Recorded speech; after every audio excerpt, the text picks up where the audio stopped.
Good evening, and welcome to Mars, which is actually not Mars, but a desert. It is Cryptex. Hello, Spaniel. Hello. And why are you invading the stream at such an early hour? Hello.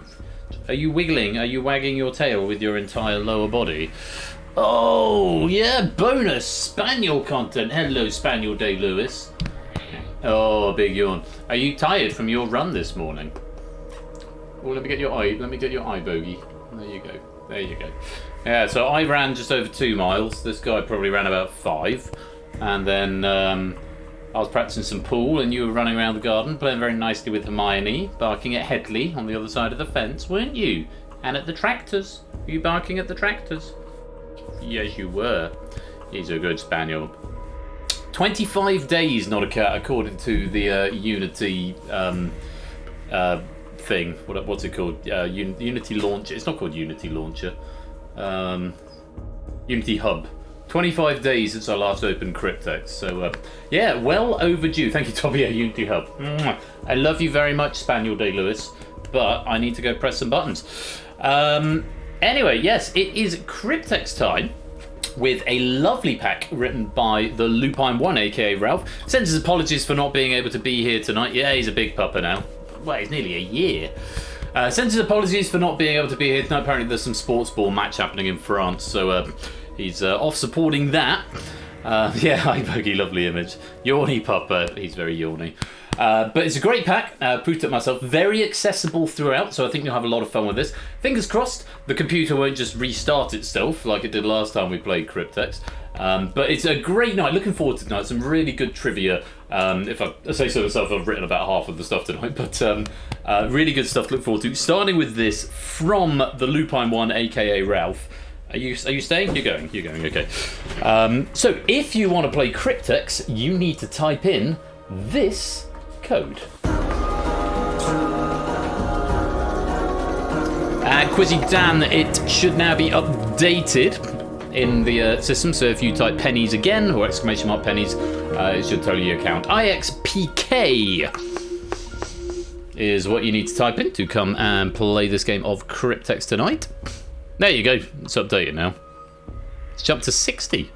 I must have upped the bonus for from 0 to 60. I must have upped the bonus for Wordle. Oh, message from our sponsor, Quizface. Hello. And hello to you too. Lovely to have you with us, Quizface. Thank you very much for the 10-month subscription there. Very grateful. Let me say hello to other people as well. Who've we got? We've got a Shapes and a Quizzy Dan, a Podo and Woohoo, Odd Garrett, Not a Cat, Colo, welcome Dogfish and Naked Grandma, Oni AB, Me, Natter, Kegler, Quizface, Mark, Toppers, Score Count, Kirstuken, Toot, and anyone else who is lurking, loitering, and lingering in the chat. You're most welcome to be here. Thank you so much for joining me for this game night on Saturday, the 28th of May. No, Siri, I'm not talking to you. Just scarfed down a pizza because when I should have been making dinner, I was practicing pool.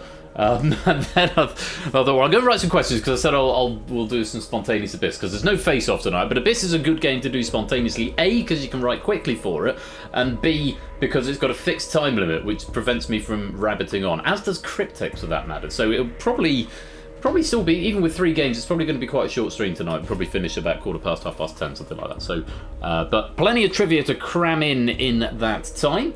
And if you want to start off with Cryptex, type in the code. It's up there now. 15 of you in the game so far. And ad hoc Abyss. Yes, that works. Score count. That works.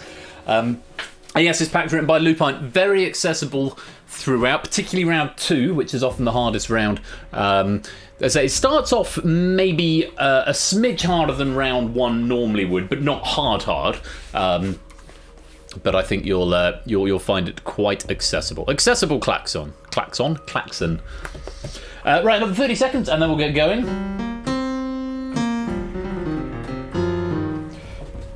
Yeah, it's fun.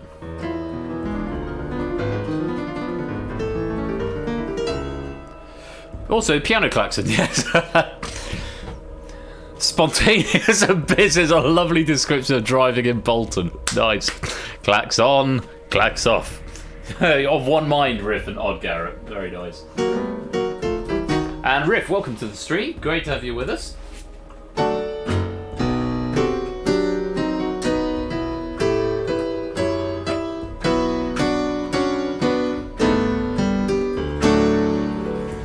And did those feet... something.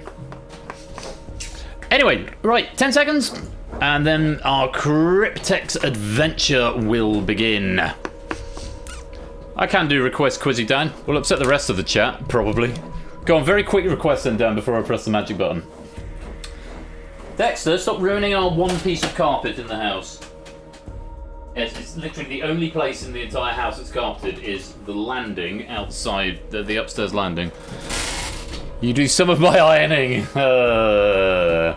Order! Very good, very good. No, I'm not going to do that. I don't believe in ironing. I don't do it myself. If I need a shirt ironed, Mrs. Flush offers, but I don't sort of expect it. I said, if you're doing ironing and you are happy to do some shirts, then that's very kind of you. But I made it my policy quite early on in the relationship. I don't do ironing. And she doesn't mind doing them. But if she doesn't, it's not the end of the world. Folding, to be honest, that takes putting laundry on straight away. Moving from laundry to tumble dry, got to be done because otherwise it goes smelly. Taking out the tumble dryer into the basket, yeah, normally when it's done. Folding and putting it away, 5 to 10 working days normally is about how it goes. It's folding it and putting it away. I just can't be asked. So I'll just fish t-shirts out of the basket. That'll be fine. Yeah, maybe I need to grow up a little bit. Right, 16 of you in. Goodly number to play Cryptex. Let's begin the game. Haven't tried in 2 years, dreading when I have to do it again. Be like riding a bike too. Okay, round 1 is decryption. Every 20 seconds you'll be presented an index number and an 8-letter clue. There are 8 clues in total. These clues will help you crack the cryptex at the end of the round. Clue and the cryptex share the same letter in the index position. So for example, if you're given clue 6, hopping Australian marsupial, the answer is obviously kangaroo. You need to take the 6th letter, which would be R, and put it into the 6th slot of the cryptex. And yes, thank you for the reminder there, Rod Garrett. Cryptex alert, pen and paper is recommended, or Google Sheets, or Notepad++, whatever you're going to use for it. After all 8 clues have been revealed, there'll be a 10-second break. At any time before the break, you may submit the answer to any of the clues that have been revealed. So even if it's no longer on the screen, if you've had to think about it and it's suddenly come to you, you can submit clues that are no longer on display. We're getting an Alan Rickman instructions, not a cat. Good luck, guys. I'll do a couple as Alan Rickman. And cash in 500 pennies. I'll give Oni some pennies as well in a minute. So yeah, even if they're no longer on the screen, you can still attempt an answer. 5 points if you give me a correct answer, but you cost a point if you give me a repeat or you give me a wrong answer. After the break, the 10-second break, you need to crack the cryptex. The more you've solved, the more letters you'll have in your cryptex and the easier it will be, but you can attempt to solve it even if you haven't solved all 8, but you have only got 1 attempt. Cracking the cryptex is worth 20 points, but an incorrect answer will cost you 10. Whispering to the bot, pen and paper strongly encouraged. Once I press the magic button, the game can't be stopped and it will be going under its own steam, so good luck to you all. This is Lupine's Cryptex pack. Let's play. I said, let's play. Here we go. So, the first clue of the night. Barefoot in the title of Inner Garten's Cookery Show. You need the 2nd letter from this.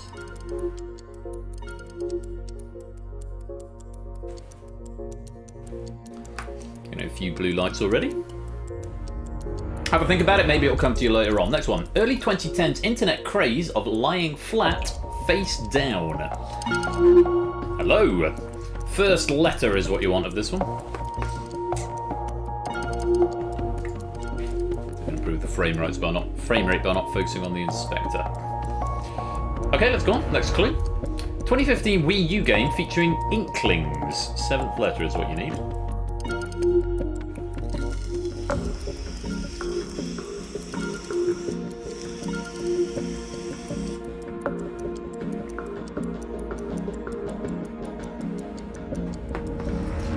And on to the next. A number said to be unlucky for some. You want the 8th letter.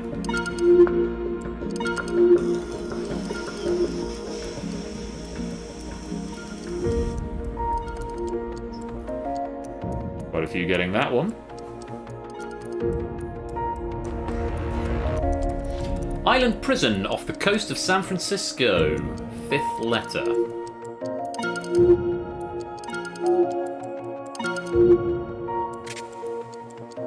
There's our first error of the night. Riff losing a point there. Spelling does count in this game, you must be exact.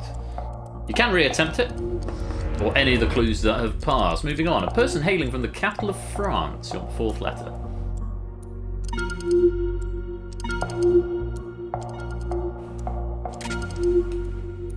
There's another error there. Spelling does count, so try it again if you like, Odd Garrett. There we go, getting there eventually. 2 more, I think. Sport known in America as the national pastime. 3rd letter is what you're after.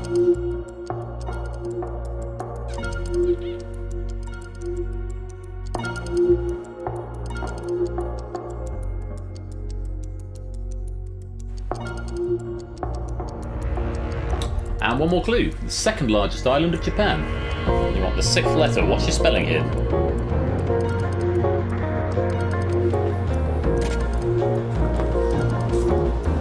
We've got a few perfect scores coming through. Oni, Shapes, Toot, Quizface, all with 40. Riff getting all 8 of them. Apodo getting all 8 of them. Mark getting all 8 of them. Apodo and Riff with that 1 point penalty.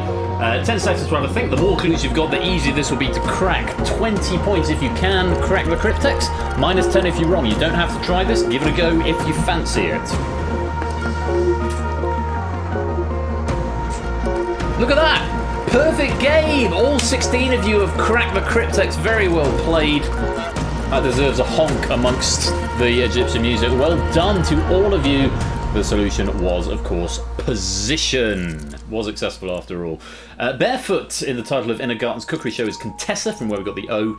The early 2010s internet craze was planking, from where we got the P. 2015 Wii U game was Splatoon, from where we got that O. Unlucky for some, it's 13, from where we got the N. The island prison off the coast of San Francisco is Alcatraz, from where we got the T. A person hailing from the capital of France would be a Parisian, from where we got the I. Sport known in America as the national pastime is baseball.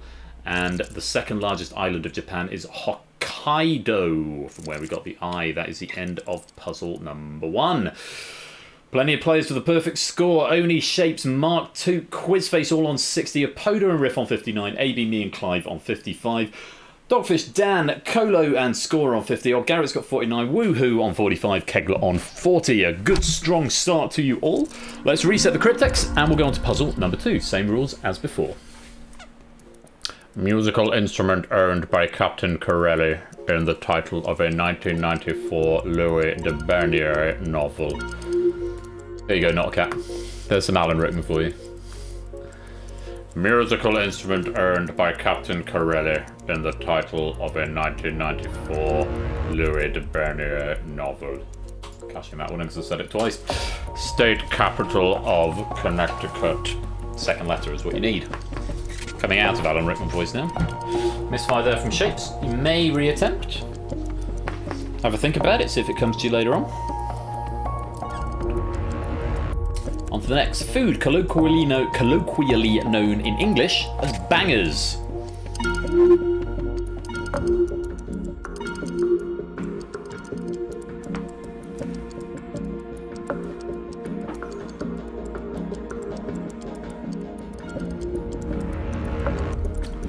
First index you order from this, 5th from this one. There's someone who travels from their home to their workplace and back.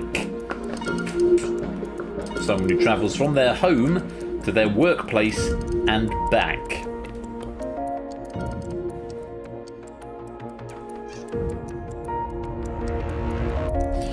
And on to the next. Host city of the 2008 Eurovision Song Contest. You want the 4th letter of this word.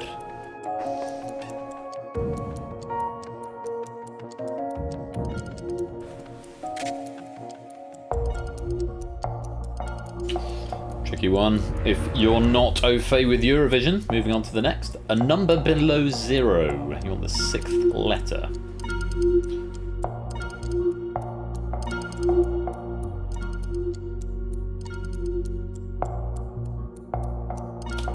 Have a think about it. If you've not got it yet, might come to you later on. 2 more clues then. Eating to excess, one of the 7 deadly sins. Curious that you want the 7th letter. Maybe that was done on purpose. 7th letter is what you're after.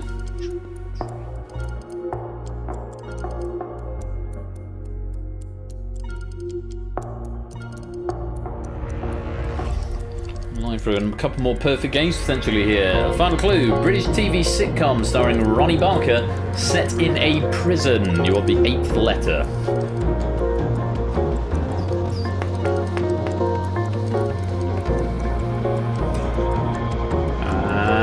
That is time. So 10 seconds to have a think about your answers. We have got 2 perfect scores here. Oni and Toot should be able to get this Cryptex. Anyone else, if you haven't got all of them, you might want to give it a go. You might be able to work it out from what you've got. 20 points if you can crack the Cryptex, minus 10 if you're wrong. Can you work it out?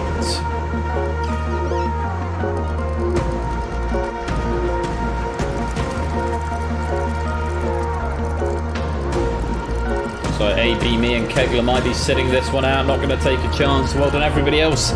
Solution to the Cryptex was sanguine, or sanguine. Mandolin was the instrument owned by Captain Corelli. The state capital of Connecticut is Hartford, from where we got the A. Bangers is sausage, or sausages. Sausages, colloquially known as bangers.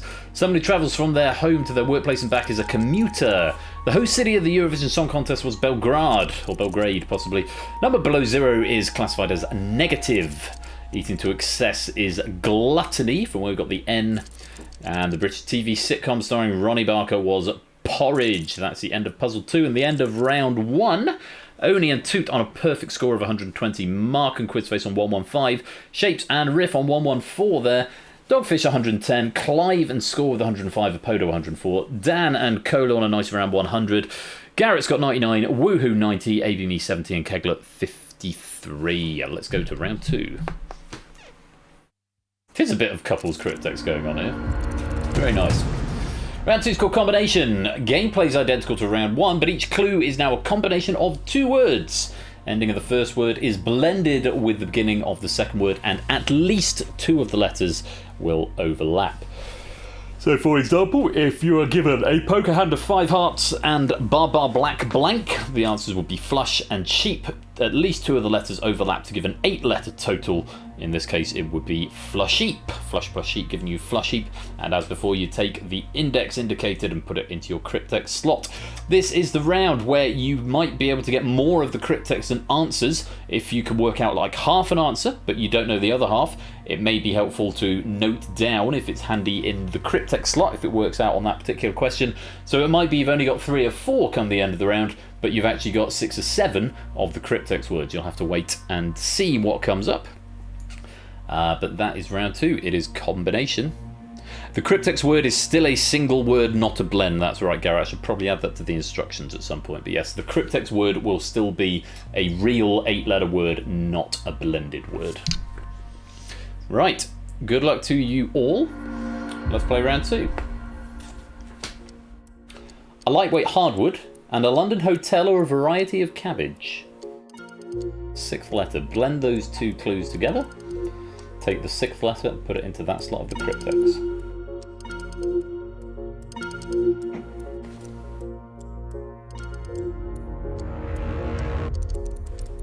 The London football team nicknamed the Blues, and a singer that had a hit with Kiss from a Rose. Got the first letter here.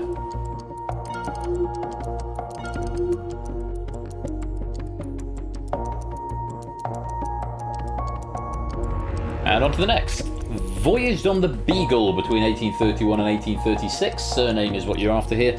And the band formed by Paul and Linda McCartney. 5th letter goes into the Cryptex.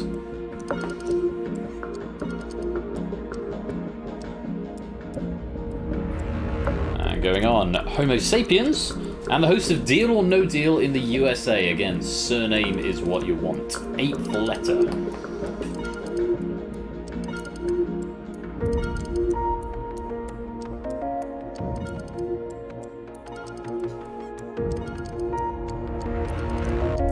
Let's go on. Capital of the Philippines and cooking fat derived from the fat of a pig.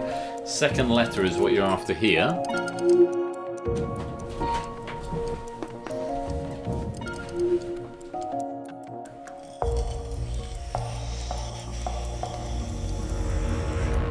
And on to the next. 4th letter is what you're after. A public outrage and Blank Winton, original host of Supermarket Sweep in the UK.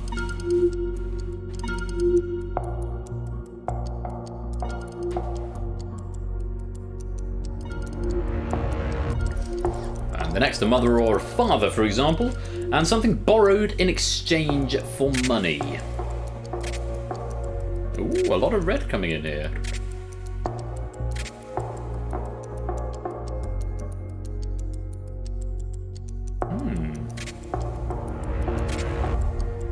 Position that wins a gold medal and a pet that has escaped from their owner is the final clue in this round.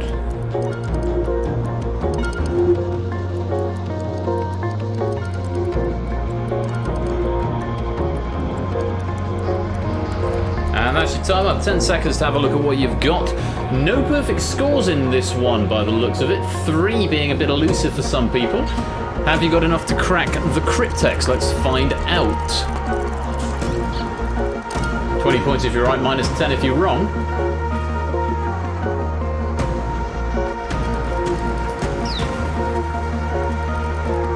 And just Kegler by the looks of it, sitting this one out. The correct answer was Carnival.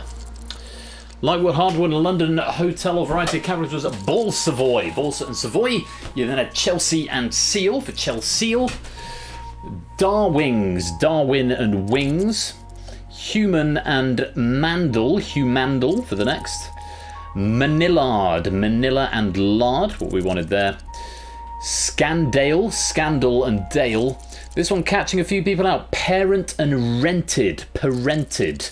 I imagine people may be going parental there. First and stray for the last one there. Well, I don't know if you got that. Yeah, parented, parental. I probably should have caught that.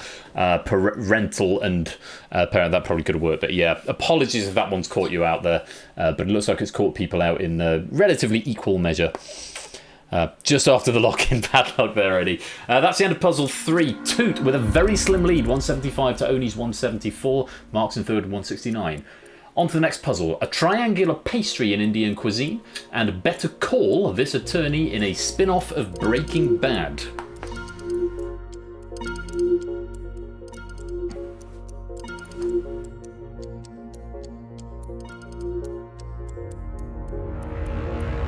We'll go on to the next. Dirty or obscene, and a herb used in bouquet garni, mentioned in Scarborough Fair. Are you going to Scarborough Fair? I'm not going to sing anymore, so they might give away the answer. Let's go on. An organised refusal to work and reinforcements at the base of the ship.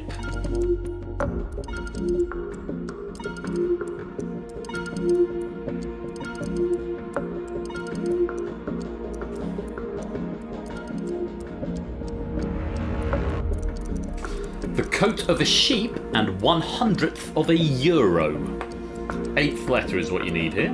The coat of a sheep and 1/100th of a euro.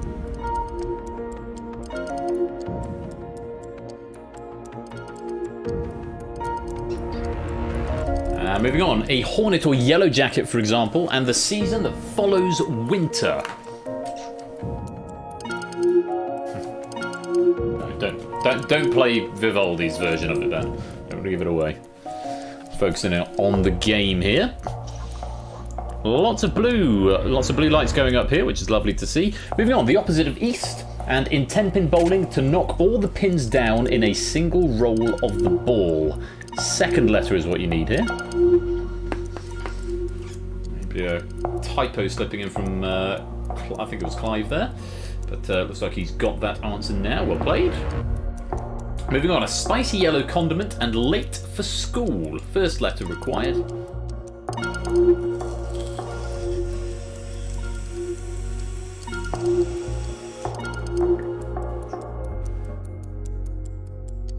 And one more clue coming up for this puzzle. A few people looking for a perfect puzzle. In Greek mythology, she was transformed into a spider and an unfolded polyhedron. Fourth letter.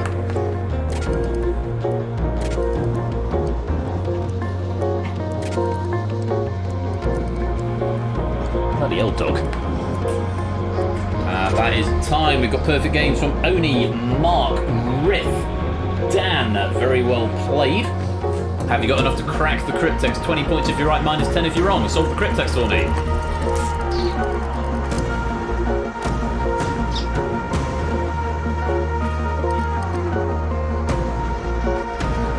And most of us getting that. Kegler's only got one letter there, so probably not going to take a risk on it.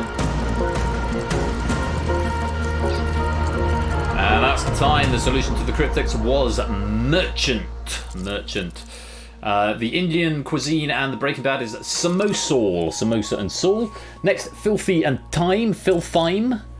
Then we've got strike and keel. Coat of a sheep is a fleece, and 100th of you is a cent for fleecent.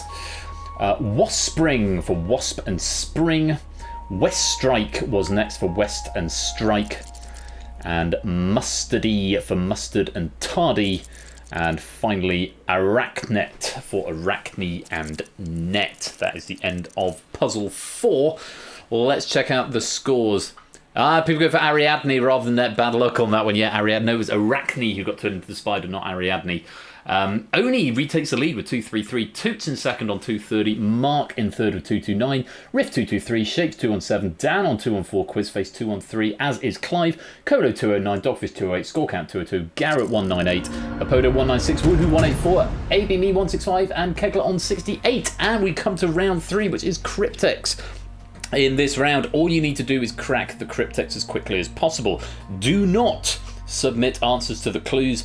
Only crack the Cryptex. At the beginning of the round, the Cryptex is worth 55 points. Clues are revealed every 15 seconds. Each clue drops the value of the Cryptex by 5 points. Again, though, you only have one attempt. An incorrect answer will earn you 1 point for each letter in the correct position. So as it gets towards the end, and if you've got no idea, you might as well attempt something. Every letter in the right position will get you a point. If you do manage to solve the Cryptex, you get the number of points that are in the bank at that time. But again, I will warn you, do not attempt to crack the Cryptex. Sorry, do not attempt to answer the clues. The clues will be different lengths. They won't all be 8 letters, but, and the computer will only accept 8-letter submissions, but if one of the clues happens to be 8 letters and you try and submit that as an answer, then it will mark it as wrong and you will be frozen out. So, the category is a scientist. I will clarify it's a surname that we're after here. The music speeds up slightly. You've got slightly less time on this round in between clues. Wow, AB me giving it a go and not hitting the answer, and you are frozen out. So, for the third letter, it's the third letter of the Gathering of Witches, which is 5 letters long. 50 points if you can solve now. Nobody giving it a go at this stage, down to 45. In 1773, this US city was home to a protest known as a Tea Party. It's 6 letters long. You want the second. It's the third and the second that's been given if you've managed to solve this. And Riff is very fast to solve. 45 points going to you. Well played. Ocean to the west of the Americas with 7 letters. You want the 7th. And Riff taking the lead with that. Dan is now solved for 40 points, moving up to 254 and into second place.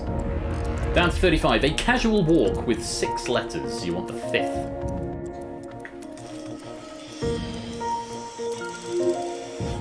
And Apodo and Oni both getting this one as well. As is Shapes, Garrett, Mark. Lots of souls coming in. 30 points now. A sporting officiator, or officiator with 7 letters. You want the 4th. Have you got enough to crack the Cryptex yet? Oh, this is a close game. Photo finish. Possibly. 2 more puzzles after this one. Drop it to 25 points. The final James Bond film of the 1970s. 9 letters long. You want the 8th. Well done, woohoo. Solving there. Toot. Firing and missing. Unfortunately, that is not the right answer. You are frozen out. 20 points now available. What vinyl records are played on? 10 letters. You want the 6th.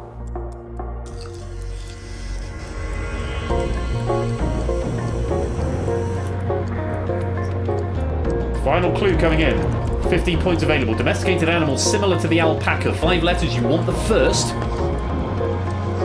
This could be a big help. If you haven't solved it yet, you might as well attempt. You get 1 point for every letter in the right place. Quizface and Colo have solved it. Give it an attempt. Even if you're not sure, type some letters in. You might get some points. 10 points if you can crack the Cryptex now. Kegley giving it a go. Not right, but getting some points. All eyes on score count. You're going to give it a go? Not on this occasion. The answer was Lovelace, as in Ada. Coven was a gathering of witches. Boston is where the Tea Party was. Pacific is the ocean to the west of the Americas. Stroll is a casual walk. A referee is a sporting officiator. Moonraker was the final Bond film of the 70s. Turntables are what vinyl records are played on. And a llama is a domesticated animal similar to the alpaca. Resetting the Cryptex. Oni and Rift tied at the top. Mark just 4 points behind. The category is a city. Saunter for casual walk totally threw me. Could have worked there. Wrong number of letters though. I think we're after 6. 55 points if you can find this city. No one having a go. I don't blame you. Moving on then. First letter coming up first. Blank Needle, Seattle landmark. 5 letters. This will give you the 1st. 50 points if you can solve for this city now. Clive giving it a go. It is not the right answer. You are frozen out. Dogfish giving it a go. Also not right. Quizface has managed to solve for 45 points. Leader of the UK Labour Party between 2010 and 2015. 8 letters. Again, it's a surname required here. Colo attempting and wrong. 40 points now available. A central character in Emily Bronte's Wuthering Heights. 10 letters. You want the 4th. 2 again giving it a go, but wrong. Mark and Riff have solved simultaneously for 40 points. And Riff is going to take the lead with that, even if only solves now. 35 points available. Nickname of Australia's national rugby union team. 9 letters. You want the 2nd. Lots of red lights, people having a chance at it. Not finding the right answer though. Shapes has done so. 30 points now available. A co-worker, 9 letters, you want the 7th.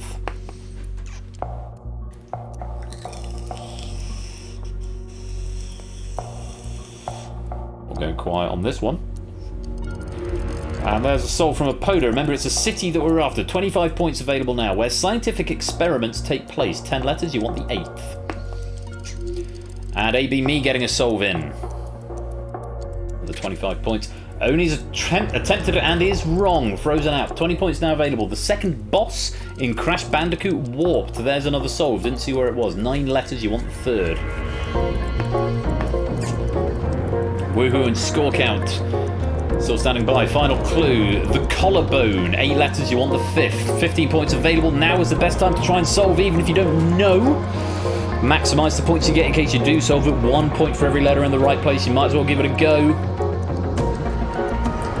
And 10 points now available. 15 seconds to solve the Cryptex. Woohoo giving it a go. Not right, but getting some points all the same. Give it a go, score. I'm flustered and my notes are a mess. Go me. Last time up, the solution was Santiago. It's the Space Needle in Seattle. It's Miliband, Ed Miliband, who was leader of the Labour Party. Heathcliff is the central character in Wuthering Heights. Wallabies is the nickname of Australia's national rugby team. A colleague would be a co-worker with 9 letters. A laboratory is where scientific experiments take place. Dingo Dial is the 2nd boss in Crash Bandicoot Warped. And the clavicle is the collarbone. Let's reset the Cryptex, going back up to 55 points. Very close finish. Final category. Food and drink. 55 points if you can solve now. Dan might as well go for it, getting 1 point. Would have taken you into the lead if you had managed to do that there, but unfortunately not. Sarajevo gang, rise up. Thank you, Clive. Welcome to the stream. Your name's just popping up in public chat there. First clue then. To relieve one's thirst. 6 letters, you want the third. Yeah, I had to go for a Hail Mary. Chance of a win if you'd got there. Food, drink is what you're after. Most popular city in Alaska. 9 letters, you want the 8th. Kegler Coast giving it a go. Not getting the answer, you're frozen out. Thank you for playing. 45 points available in the Cryptex bank right now. No one else attempting. It's all very tense as it is a close finish. 40 points available. Named as host city of the 2032 Summer Olympic Games. 8 letters, you want the 7th. 40 points up for grabs if you can solve now. No, we move on to the next. Then maker of hats. 8 letters, you want the 2nd. 35 points if you can solve here.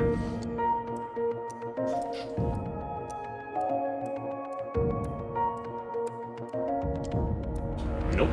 30 points available. A spirit of the deceased. Might it be busted or found in the shell? Mark solving for 30 points. It does give him the lead. Riff needs to solve now if he wants to take it back.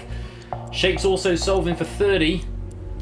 And oh, at the last second, Riff manages to get it. Very well played, taking the lead back from Mark. Swatting up for exams. 8 letters, you want the 6th.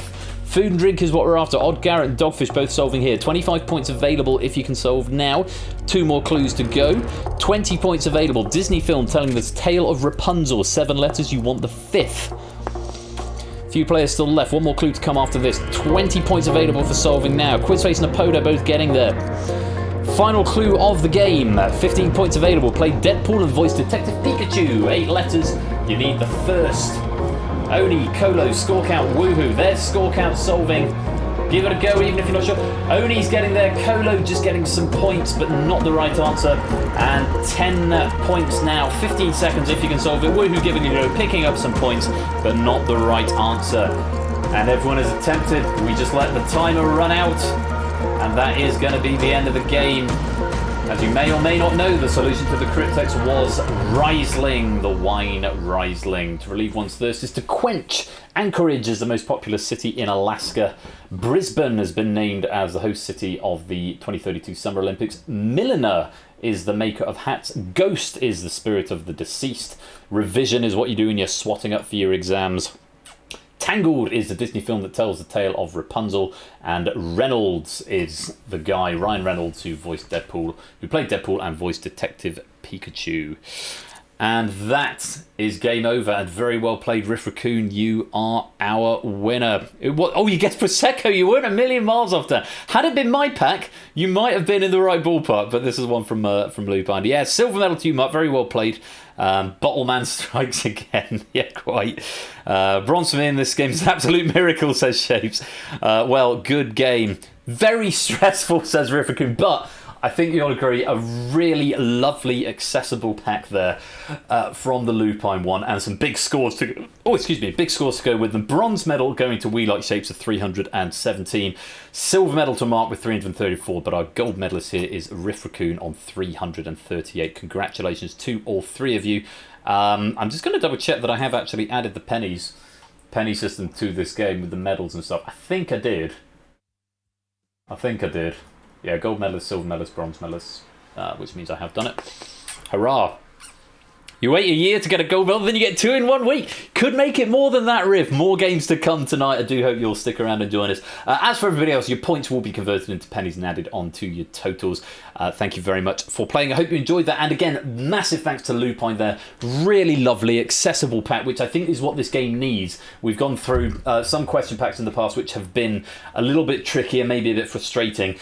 It is nice to see some really big scores. Majority of players there, 200 plus.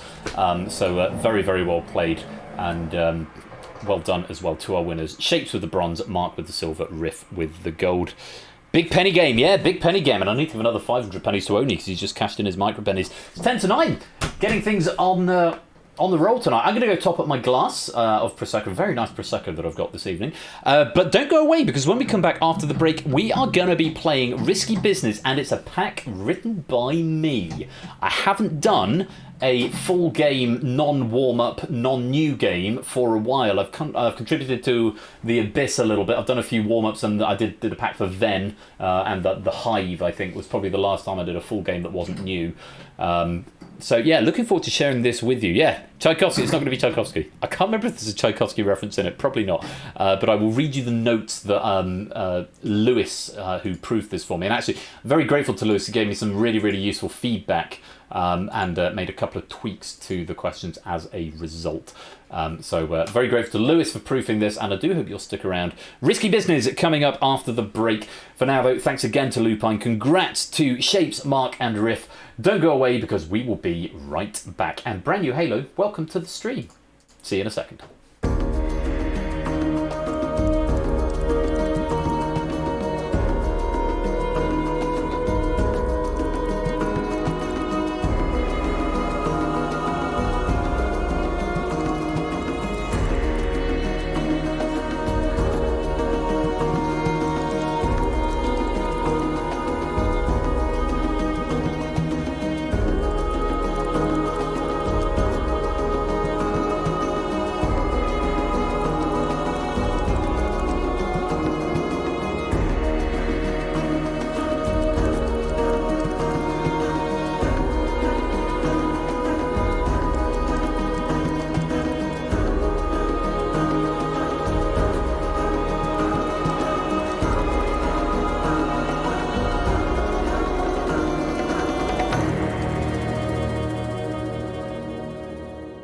That is still my favourite closing credits sequence. Honestly, I spent far more time than is proportional to the game on that closing credits sequence. It is still my favourite, and I watch it every time and just enjoy the flicking letters of the soundtrack track that goes with it. It's a really nice soundtrack to this game. So yeah, I do enjoy that credit sequence very much. So forgive my moment of self-indulgence there.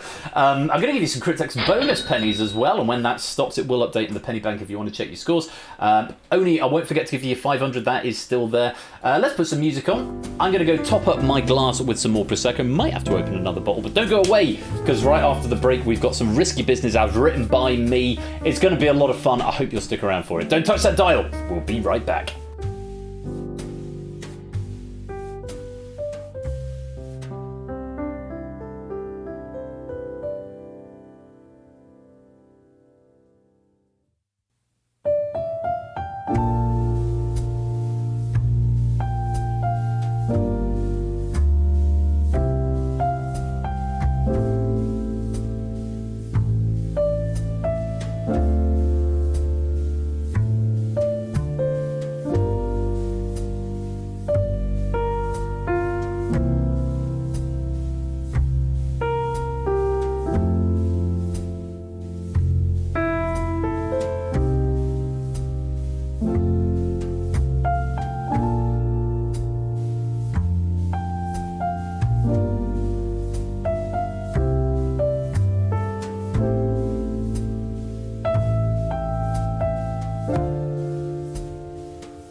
Whoop she woody whoop, whoop she wong. Whoop she woody whoop, whoop she wong. Whoop she woody whoop, whoop she wong. Whoop she woody whoop, whoop she wong. Whoop she woody whoop, whoop she wong. Whoop she woody whoop, whoop she wong. Whoop she wong. Shoobity whoop me, oobity whoop me, oop-a-doo down. Welcome to the second part of Game Night this Saturday evening. Welcome NPL Dart and Energia to the stream. Great to have you with us. And yeah, that was an artificial risky 69, I'm afraid. Although it did give me the thought. In fact, someone mentioned this a while back. When it's 69, you should get 69 pennies rather than 10. Like that idea, but I actually kind of want to push that a bit further and have the number that appears RNG as that being the pennies you get, rather than it being 10 every time. So if it comes up message, I don't know, 45, you get 45 pennies. I think that's a good way to do it. Saw Puzzles came in. Hello, Ray Daily Writer. Welcome to the stream. You are just in time to play Risky Business, which, if you've not played before, is an original Twitch interactive game show from me, and it's lots of fun, and it's a pack that I've written myself. Nice. So if you, I'm going to stop that bonus right there. Let's stop that. And if you want to play Risky Business in this pack written by me, which I'm very excited to share with you, you need to type in this code. Hello, I'm in the game now. AZNG. Oh, is this the one we go full screen on? We can go full screen here, can't we? Yeah, let's do that. Have I got a full screen button? I must have. Just monitor. Is that the one? Yeah, there we go. Because we've got both chat and me in the game. So we don't need anything ancillary stuff. It means if we get any alerts now, they'll just appear at the bottom and not in a nice box. But win some, lose some. Oh, it's literally amazing. Nice. Welcome to the game. If you're in, you'll see your name up there on the screen. So let me read you the notes that Lewis, our proofer, left for this pack. Lewis said, quite a challenging pack with a nice variety of categories. You've got your Ben Pack classics, as well as some more novel topics covered. The final round feels like one you'll either love or hate, but there's definitely enough there for everybody to have a go. Have made a few suggestions, some of the questions which we've discussed, which have mostly now been sorted. And Lewis has said, round 2, question 3 is a personal favourite. Insta Brucery, welcome to the stream. How lovely to have you. Welcome on in. Come join the game. So those are Lewis's notes. That's Lewis's verdict of the pack. He says it's quite a challenging pack. I'm really rubbish at judging my own difficulty. I can judge other people's difficulty, but not my own. Because obviously it's sort of niche, well, my relatively niche knowledge. But honestly, it's a fun pack and it's a fun game. Gold, silver and bronze and points equal pennies as normal. But you don't have to play it, but you can just come and play for the bands. Hello, Lewis. Welcome to the stream as well. No pressure. No, not at all. Not at all. It'll be fine. No problem, Mr. Brewster. It's great to have you here. I hope you're keeping well. So, if you are a first-time player, or just in case you need a reminder if you're not a first-time player, there's Persephone's Twitch bot. She's going to be asking the questions. You need to whisper all your answers to her. Anything typed in public chat will be deleted by a moderator and won't be processed by the game, more importantly. And you want it to be processed because processing means potentially points. BC, welcome on in. Great to have you with us. I figure everyone's at a barbecue tonight. It's a little bit quieter this evening. But it's all good fun. All good fun all the same. And how do you do that? So if you click Persephone's Twitch bot, Ray Daily Writer, if you click the name, assuming you're not on mobile, there'll be an option to... what do I say? Processing, yes they do. If you click the name, assuming you're not on mobile, there should be an option that says whisper to me. It will open up and a little pop-up so you can whisper the answer to that bot. And then the game processes it automatically. You don't need to type anything into the public chat unless you want to have a chat with us all. You got it. Good man. Good stuff. As ever, you've got to make things reasonably friendly and user-friendly. As any new people, if you want to come and hang out with us in the Discord, all the information about upcoming streams and games that we're going to be playing, and potentially your chance to write some questions for anything that you see here, do come and join us. We're all terribly friendly, and it'd be great to have you. Polka Dots! My dude, how are you? Great to have you with us. Yeah, you'd think Ray Daily Writer. You set yourself up to be a future question writer for us, Ray Daily. If I can do it, pretty good to hear. Hope you're well, Pokenuts. Welcome on in. Remember those who died so you might live? What? Order! Hey, Mark, please. Yeah, good time zones to you as well. Saturday sleeps up early Sunday. Yeah, nice early Sunday morning down under. I got it quite. I went to bed because Mrs. Flush has been away this week and she's due back sort of in the next hour or so. Because she wasn't here, I went to bed really late. I stayed up watching Ash until midnight, and then I thought, well, I should go to bed now because I'm tired. And I was sort of listening to Ash at the end. I was with the headphones. I was just sort of, I'm listening, but I'm just resting my eyes. Sort of resting my eyes. And I thought, no, I was going to stay up until 2 a.m. for no reason. So this morning I got up and oh, it's Memorial Day. Of course it is. That might be where a few of our American. Oh no, that might be what Mark's talking about there. Memorial Day. That makes sense. Anyway, so I stayed up till 2 a.m. and then alarm went off at 7 because that's how I try and sort of work it. And the dog started barking, so I had to go let him out. And then I sort of went back to bed, and I thought today was going to be a running day. And I sort of went back to bed and went back to bed, and it got to like 9:30, and I was like, I can't still be in bed at 9:30. This is ridiculous. Because there's no one else around, no one else is up and about, so I'll just stay. Other than the dog, who probably went back to sleep after he'd been let out into the garden. So it got to 9:30, and I had a wedding at 1:30. So I thought, am I going to have time for a run? And I went for one, and you know what? I'm so glad I did. I did about 2 miles. The dog did about 5, and it felt really good afterwards. Did my first 8-minute run today. First 2, in fact. It was 8 minutes with a 5-minute walk in between, and then another 8 minutes. So 2 8-minute runs. Felt really good afterwards. Really, really pleased with myself. So yeah, that was the thing that happened. Then raced off to do this wedding, which was all very lovely. Quite fast actually, about 40 minutes in and out. Came home. Did some proofing, sorted out stuff for tonight, went and played some pool, streamed that, had a chat with the Podo, and then put a pizza in the oven, wrote some questions for the Abyss in conjunction with a Podo, more about that later on, and came to stream. It's been a lovely day, it really has. Haven't done any programming. Those are the other 2 things that were drawing my attention. I mean, there's 2 things I want to work on at the moment, but they'll wait. Right, 1, 2, 3, 4, 5, 6, 7, 14, 21 players in the game. That's been twice round the loop, so I think we should play. If you're ready, let's play Risky Business. And there you all are over on the left-hand side. Your risk and your bank. Remember, bank is the one that is going to be your points.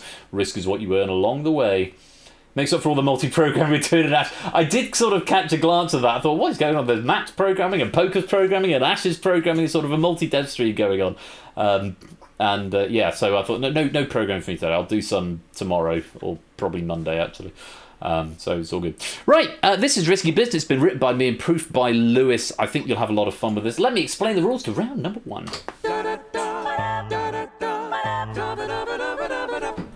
Sorry, I have to do my dance, and now I have to have a sip of Prosecco. Round 1 is called Favourable Odds. You'll be presented with a question and 5 options. More than one of the options may be a correct answer. You need only submit 1 letter, A through E, for each question within 15 seconds. Number of correct answers reduces with each question, whilst the amount of points you score increases. So on the first question, there's 4 correct answers, but you only get 2 points for finding them. By the time we get to say question 3, there's only 2 correct answers, and you get 5 points. You'll get the hang of it. Answering a question incorrectly at any time will reduce your score to 0. So if you're not sure and you don't want to guess, you might want to abstain. Abstention, there's no penalty for abstention, not on the first 3 questions anyway. But if you get it wrong, you do put your risk back down to 0. To play question 4 of the set, you must choose to risk your points when prompted. If you don't want to play, do nothing, and your risk will be put into the bank. Question number 4 has got 5 options and only 1 correct answer. If you pick the right one, your score is doubled. Otherwise, you lose everything for the set. Worth noting, you must have some risk if you want to bank, because double nothing is still nothing. So if you haven't got any risk, then you won't be able to play that question 4. And additionally, for question 4, you are shown the options, but not the question. So you need to decide based on the options, am I going to take a risk on this? And do bear in mind, I do like to put in the odd rug pull from time to time.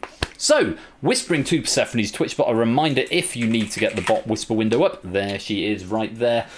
Let's play Favourable Odds. Coming up, starting with question number 1. There'll be 5 options. 4 will be correct. 2 points if you can find one of the right answers, whispering the letter, and options are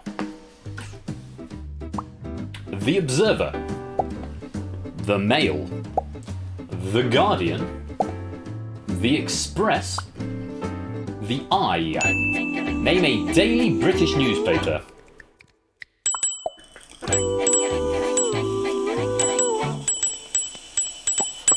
You only need to give me one of them. Another man, welcome to the stream. Hey, everyone's gone green. Lovely stuff. No, thank you, Koki. We do not want to buy views or streams. Please go away. We'll delete them. And thank you, Colo, for banning them as well. Well done, everyone, picking up 2 points right there. Bye, bot. Bye. Order! 66.7% going for The Guardian. That's the most popular answer there. 19% going for the Mail. Boo! 4.8% going for The Express. Boo! Just shy of 10% going for The Eye. That's generally my paper of choice. If I buy a paper, though, from reading online, it tends to be The Guardian. Eye or The Guardian. Well done for avoiding The Observer. The Observer is only published on Sundays. Only one you knew was C. That's fine. If you only know one, that's all you need to know in this round. Maybe changes up when we get to round 2, but for now, everyone getting 2 points. It's not safe yet. It's still at risk, but let's go on to question number 2. And I know not these papers, but it's the Daily Mail. No, yeah, well, it's the Mail. It's in the Mail family. Putting the Daily Mail, I feel, might have made it a little bit too obvious. Used to have Garfield in it, not all terrible. Yeah, the Daily Mail has good puzzles. I used to buy the Daily Mail in sixth form thinking I was being really sophisticated and then just doing the puzzles in it, not really knowing that I was sort of subscribing to. Not a great train of thought. Anyway, on to the next question. 5 options, 3 will be correct, and you get 3 points if you can find one of them. Good luck, have a look at these. Robert Greene, Sol Campbell, David Batty, Tim Flowers, Joe Hart. Name a footballer who has played in goal for England. Oh, Topper Natter wiping out your risk there with the wrong answer. Remember, you don't have to play. Ray Daly wiping out as well. Remember, you can not answer to preserve your risk.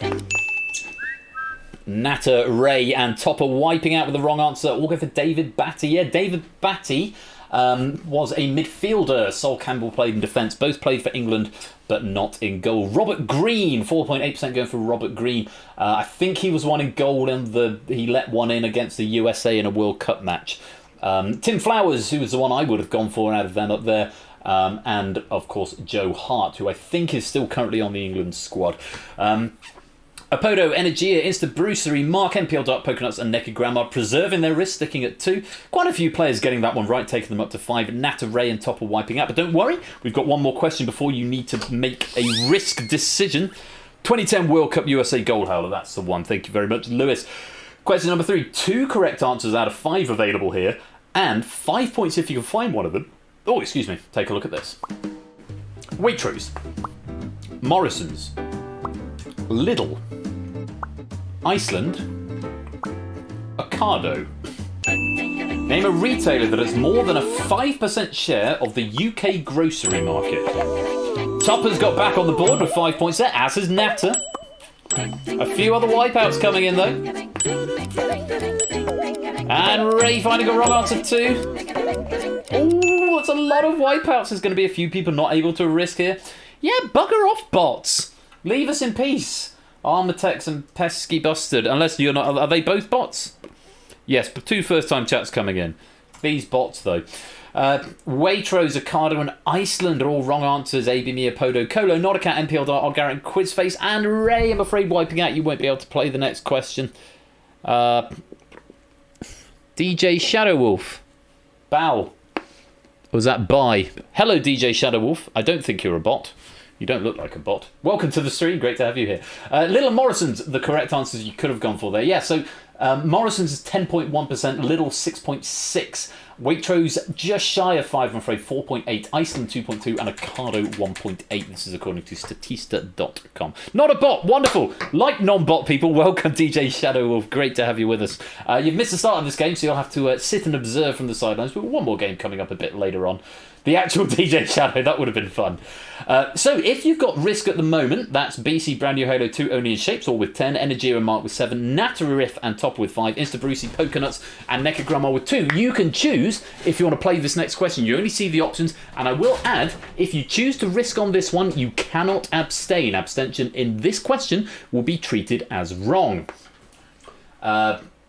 Not showed, not risking. May have been out of time, Instabrucery. Possibly. May have been swallowed by the bot. It does happen occasionally. It's a Turing test of chats. Very nice. Oh, that's a good raid message. Turing test of chats. Keep an eye on the chat, not the stream is another thing, actually, something I should have mentioned for new players. When the question turns up in the chat, the question is live, even if it's not live on the screen. So if you're playing on 5 seconds of latency, that's 5 seconds less you've got to answer because the game is only in real time at my end. The chat is virtually real time. So when the question appears in the chat, the question is live. Chat is king, as Mark is saying, is what we say around here. So do keep your eye on the chat. So only one correct answer available here. Double points if you choose to risk and find it, but if you get it wrong, or if you choose to play and abstain, you will lose all your risk for this round. If you don't want to risk it, just leave it blank, and all your risk will be put into the bank, it will be safe, and then it won't be able to be touched again. But if you want to risk, it's R or risk to bank, and your options are... Well, let's clear the board. Your options are... George Lazenby, Roger Moore, Sean Connery, Pierce Brosnan, Daniel Craig. Bank or risk? Leave it blank if you want to bank, R or risk if you want to risk. You must have some risk to risk. Only one correct answer here. Double points if you can find it.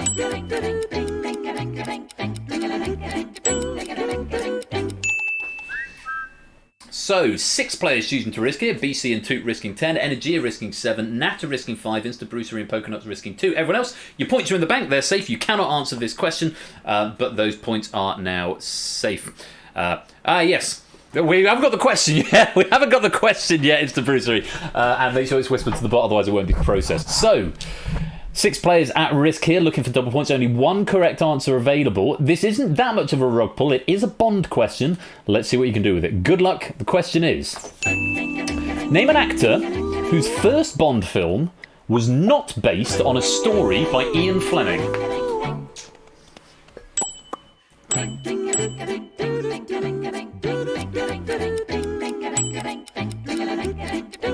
Energia is the Brucery. Oh, you're out of time. I'm afraid you're going to lose your points. The 4 who did play the right answer. Pierce Brosnan.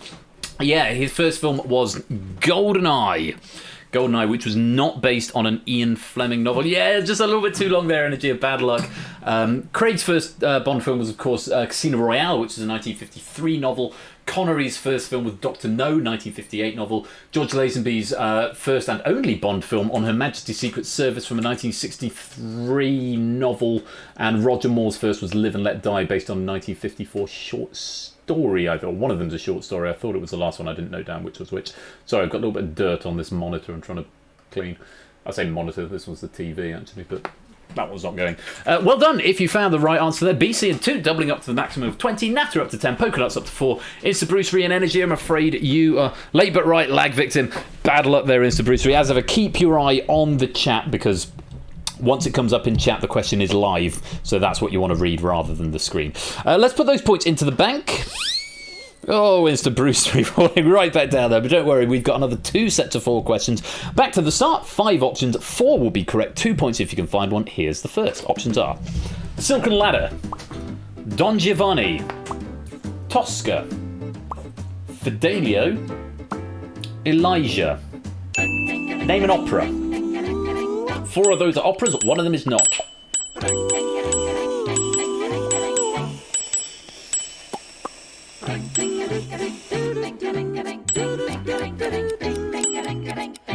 Poker, give it a go. Nothing at stake. Nope, not going to give it a go. When there's nothing at stake, you might as well give it a go. Silken Ladder, Don Giovanni, Tosca, and Fidelio are all operas. And obligatory.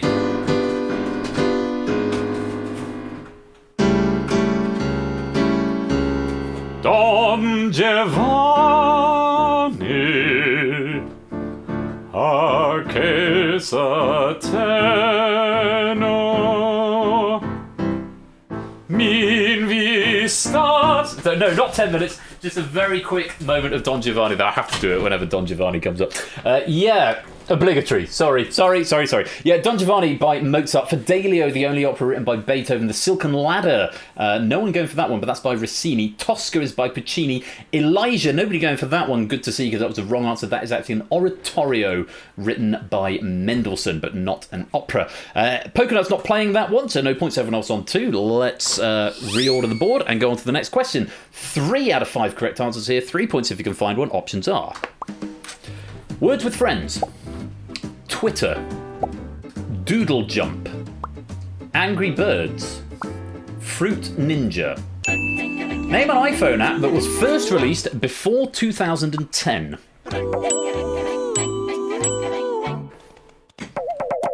Remember, you don't have to play.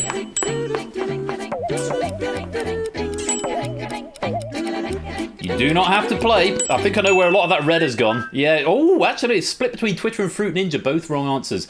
So Fruit Ninja was actually April 2010. Words with Friends, July 2009. Angry Birds, December 2009. The earliest there was Doodle Jump, April 2009. Twitter is the one I thought might catch people off guard. That was released in May 2010. There was an app called Tweety. It was rebranded from Tweety, which was around pre-2010, but that acquisition happened in April 2010, and then the app launched in May 2010. Tweety, the original form of Twitter. Twitter itself was not released until 2010. No ping this from Ray, don't blame you. Preserve those 2 points, as is Apodo.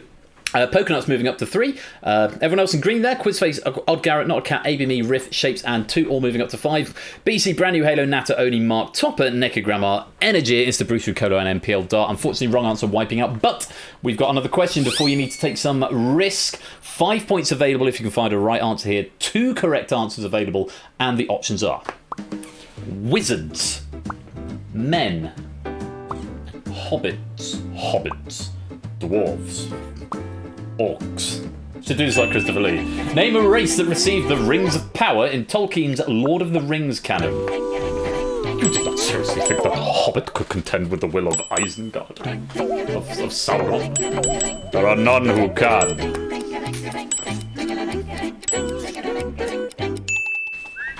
We must join him, Gandalf. We must join with Sauron. It would be wise, my friend. Christopher Lee, who would have been 100 years old yesterday. Normal men, innocent men. Ah! Boom, but I must have to give you 10 pennies for that, Shapes. Very nice. Very nice indeed. Where are you? We like Shapes. Oh, and no, I have to type it into the box. Nah, I don't know how my own app works. We like Shapes. I'll give you 500 pennies. That would be top men. Have 10 pennies, We Like Shapes, for being amusing. So 3 were gifted to the elves, 7 to the dwarf lords, and 9 were gifted to the race of men in the original Lord of the Rings canon. Hobbits did carry the rings. The 9 men incidentally became the Nazgul. Hobbits did carry the rings, but they were not gifted them in they were not gifted the Rings of Power. Hobbits carried the 1 ring. Orcs again may have gotten hold of the ring. No, I don't think they did. And wizards certainly didn't. Where's the redeem for read next? I'm not sure I can do a good Christopher Lee impression. Bilbo and Frodo are both hobbits, but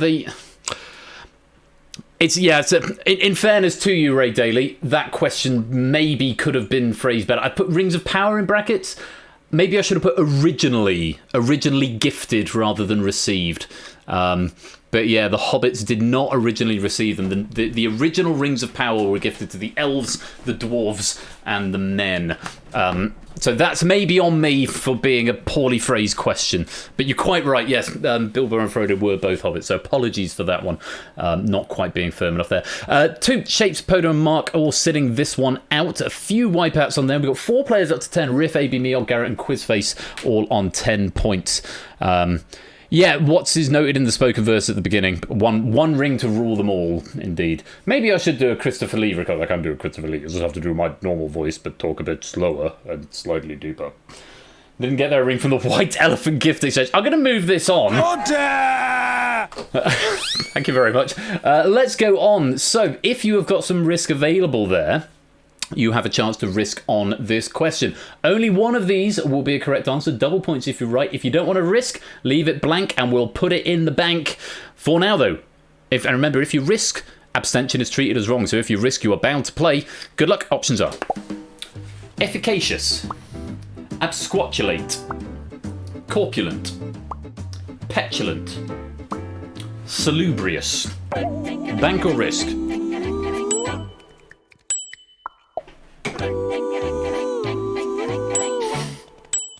Thank you, polka dots. Cromulent. F cromulent. Wow, only 4 players having a go at this. Quizface risking all 10 brand new Halo shapes and MPL.Org 5. Everyone else's points have gone into the bank. Let's see what you can do with this. And I will say this question is 3 words long. Good luck. Name a verb.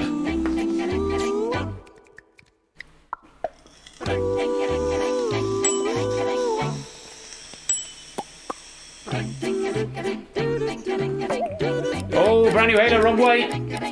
Quizface, you need to give me something.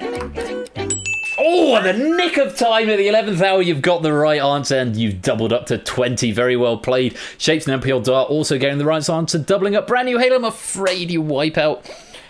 Question one about we have 1 bit. So the other 4, efficacious, corpulent, petulant, and salubrious, they're all adjectives. Absquatulate or absquatulate is a verb. It means to leave quickly or in a hurry. Efficacious is successful in producing a desired or intended result. Corpulent means obese. Petulant is childishly sulky or bad-tempered. And salubrious means healthy. So those are the options. Very well done. If you have doubled up your points there, let's put the points into the bank.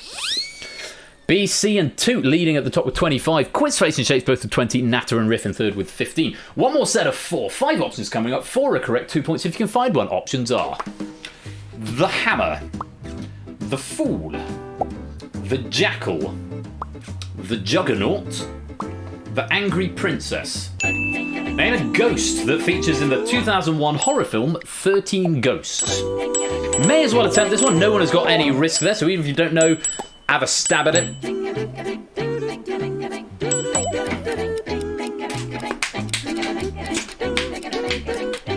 Mark and Not a Cat sitting this one out. Energy or MPL Dart. Brand new Halo. Wrong answers. Everybody else giving me one of the right answers for 2 points. Yes, I used to be able to name all of them. What is the Pilgrim? No. Can I do this without going up to the Wikipedia page? There's the Pilgrimess, the Torso. No, the Pilgrimess is later. The Firstborn Son, the Torso, the Withered Lover, the Broken Heart, I think. The Torn Prince, the Angry Princess, the Pilgrimess, the Great Child and the Dire Mother, the Hammer. No, I've missed one. The Hammer, the Jackal, and the Juggernaut, and there's one more. Just because there's 13 ghosts. The 13 one, the Broken Heart. I don't know. I used to know that. Anyway, good film. Go and watch it. Matthew Lillard, F. Murray Abraham, and Tony Shalhoub, and Elizabeth Shannon, a pre-American Pie Elizabeth Shannon. The Hammer, the Jackal, the Juggernaut, the Angry Princess are all correct answers. The Fool, unfortunately, is not in 13 Ghosts. Well done if you did get 2 points there. Let's clear the board. Go on to the next one. And a Partridge in a Pear Tree. Is there an original? I didn't know there was an original. I really like the remake. 98, I want to say. Embeth Davidson. There's really loads of people in that film. Really good film. Oh, it's a black and white one. I'm going to have to look that up. Thank you for the tip, Ray Daly. Let's go on to the next one. 3 out of 5 will be correct. 3 points if you can find one. Options are Romania, Liechtenstein, Georgia, United Kingdom, Turkey. Name a non-EU member state that shares a land border with a full EU member state.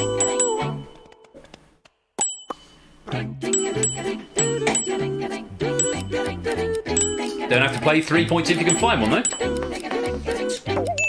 Oh, a Podo finding a wrong answer. Just going for Georgia at the last second. Unfortunately, that one's wrong. Georgia is bordered by Azerbaijan, Armenia, Turkey and Russia, none of which are EU member states, unfortunately. Romania would have been a wrong answer because Romania is an EU member state. The other three, the obvious one up there, the United Kingdom. I thought it might throw you because it's an island, but of course the United Kingdom shares a land border with Ireland. Yes, it does, Mark. Very good. Your UK geography is very impressive. Yes. For now, yes. Let's not go political here. So the UK shares a land border with Ireland. Liechtenstein shares a border with Austria, and Turkey shares a border with Bulgaria. So Ireland, Austria, and Bulgaria are all EU member states. Liechtenstein, the United Kingdom, and Turkey are not. So, well done. Lots of people on 5 points, quite a few on 3. Poker, Naked Grammar on Ray preserving 2, Apodo wiping out. One more question. Other economic political unions are available. One more question. 5 options, 2 of which are correct. 5 points if you can find one. You do not have to play if you want to preserve your points. There's lots of people on 5. 12 of them to be exact. Good luck. Options are Silent Hill, Bioshock, Medal of Honor Allied Assault, The Witcher, Portal. Name a video game that has been adapted into a film. You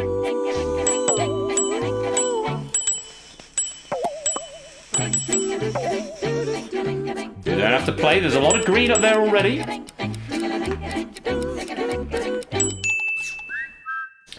Few people going for The Witcher 2 by the looks of it, and 1 going for Medal of Honor Allied Assault. Unfortunately, both wrong answers wiping out. So The Witcher has been adapted into a Netflix TV show starring the Man of Steel himself, Geralt of Rivia, Henry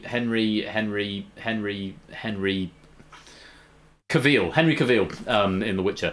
Medal of Honor Allied Assault, interesting one here. It's often compared to Saving Private Ryan, as many levels bear striking similarities, but it was released 4 years after the film, so it was sort of based on Saving Private Ryan.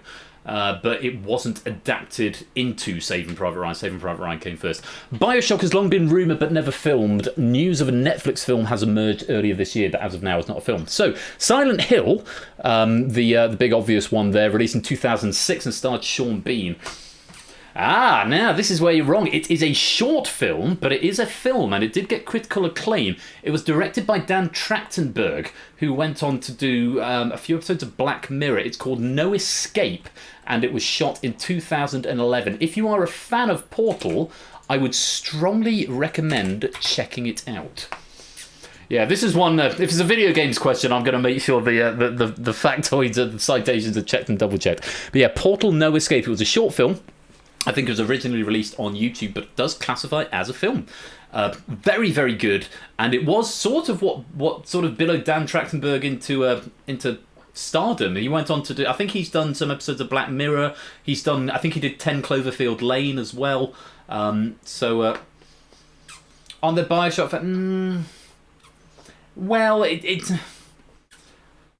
Well, no one went for it anyway, so it's sort of academic in this case, and the other 2 that people did go for are definitely wrong. So, and nobody went for Bioshock either. So, I mean, Dan Trachtenberg is a proper director, so I think it does qualify, even if he wasn't necessarily a big director at the time. So, stop trying to pull me up on the minutiae here. The extreme pedantry is very gratifying. I do appreciate it, but and it was going to be was greenlit for a full film, but it never sort of went through. Half-Life has been mooted for a long time as being a film, but hasn't yet emerged. Yeah, you get. To be fair, you're absolutely right, Adrian. If I get to pull your rug, you get to pull mine. That's quite right. Lots of points. Lots of YouTube Daily Motion. Yes, it is still on. I think it was originally released. Might have originally been released on YouTube actually. Lots of points, including 8 people who've got perfect 10 there. Brand new Halo MPL Dark Mark and Not a Cat on 8. Naked Grandma Ray Daly on 7. Shapes, AB Me, Apodo and It's a Bruce on 5. Poker Energy and Topper, unfortunately no risk to put into this final question. So, do think carefully if you want to play this one, because remember, if you choose to play, you are bound by the question and you must play. Abstention will be treated as wrong. If you don't want to play, your risk will be put into the bank. If you play and get it right, double up your risk and add that to the bank. If you play and abstain or get it wrong, you lose all your risk for this round. Good luck. Options are Liz Truss, Dominic Raab, Philip Hammond, Jacob Rees-Mogg, Sajid Javid. Bank or risk? Surely. There we go. Thank you, Quizface.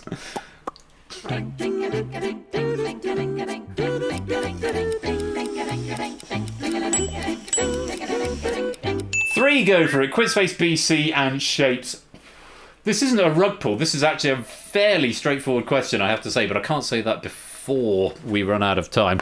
Well done if you've chosen not to risk on this question. Points have been put into the bank too with a lead of 35, but BC could tie up with that depending how this question goes for him. McMahon, no chance in hell. I haven't watched wrestling for ages. Good luck. Here's your question. Name a former Home Secretary of the UK.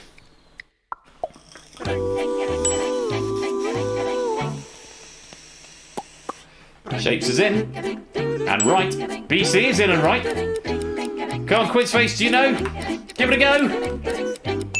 And you're out of time. You're going to lose your 10 points. Sajid Javid and his eggy head, yes, was Home Secretary from 2018 to 2019. Jacob Rees-Mogg was Leader of the House from 2019 to 2022. Dominic Raab was Foreign Secretary, but not Home Secretary from 2019 to 2021. Philip Arend was Foreign Secretary from 2014 to 2016 and Chancellor of the Exchequer from 2016 to 2018. And Liz Truss is the incumbent Foreign Secretary, which is about the most ridiculous thing I've said this stream, because she's a moron. I'm sure she means well, but she's just daft. And she wants to be Prime Minister. Hilarious. Anyway, well done if you did give me a right answer to that. Henry forgot Sajid Javid's time as Home Secretary. I mean, it wasn't very long. Didn't he resign? I think he resigned in when Boris told him you've got to sack all of your team, and he said no. No, that was when he was Chancellor. That was it. He was promoted from Home Sec to Chancellor, and then Boris Johnson said you've got to sack all your team, and he said no, I'm not going to do that. And so he quit or was fired, and then Rishi Sunak came in, and then about a month later we had the pandemic. I don't think it was the Cummings thing. It was pre-pandemic. Pre-pandemic, because Rishi Sunak has been Chancellor all the way through the pandemic. Something import cheese. Yeah, quite right. And yeah, we're on politics alert. So let's move on rapidly. That is the end of round 1. Let's clear the board, add the points to the bank, and check out the scores. Order! Nice little political end. BC steals the lead off Toot with a great score of 45. 45 out of 60 in round 1 is very impressive, BC. Strong start for you. Toot here on 35 in second. Shapes is in third on 30. We've got Natter and Riff on 25. Garrett, Oni and Quizface on 20. Brand New Halo and MPL Dart on 18. ABME, Colo and Mark are all on 15. Pokernuts has got 12. Nekka Grandma's got 9. Not a Cat's got 8. Apodo and Ray have got 7. Energia, Insta Brucer and Topper has got 5. So everyone's got points. Hooray! Happy day. Everyone gets points. I'm going to need to top up my wine, which means I'm probably going to need to open another bottle. Maybe we'll do round 2 first, or should I go and do it now? Tell you what, I'll leave you the instructions while I go and open another bottle. Let's have a look at the instructions for round number 2. It's called the board game. Have a little read. Oh, it's dark down here.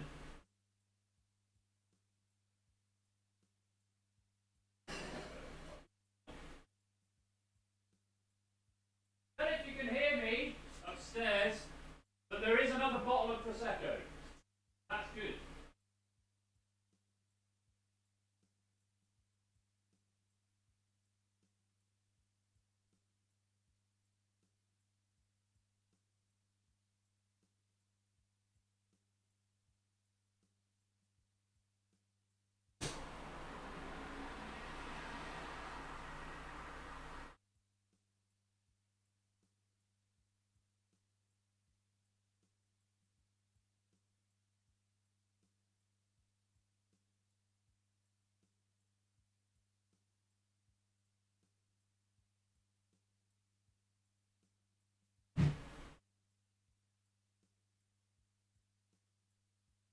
So going downstairs, I realised I've left all the blinds open and all the lights off, so it's a bit dark.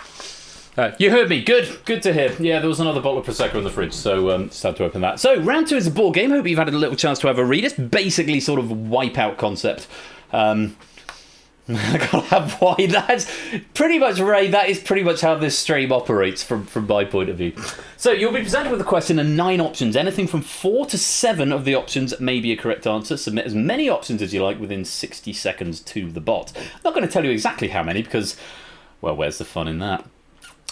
Syntax is unimportant in this, so you can choose to separate your answer letters with commas or spaces, full stops, or not at all if you prefer, and you can do them either as a single message, several letters, so ABC, or you can do individual letters one at a time, as long as you get them in within 60 seconds. For each correct answer submitted, you do get yourself 5 points, but if you give me even one wrong answer, your score is reduced to 0 and you get nothing for the board. Scores are banked after each board though, so if you get 5, for example, on the first one, if there's 5 available answers and you can find 5 of them, you get 25 points. They're in the bank and they're safe.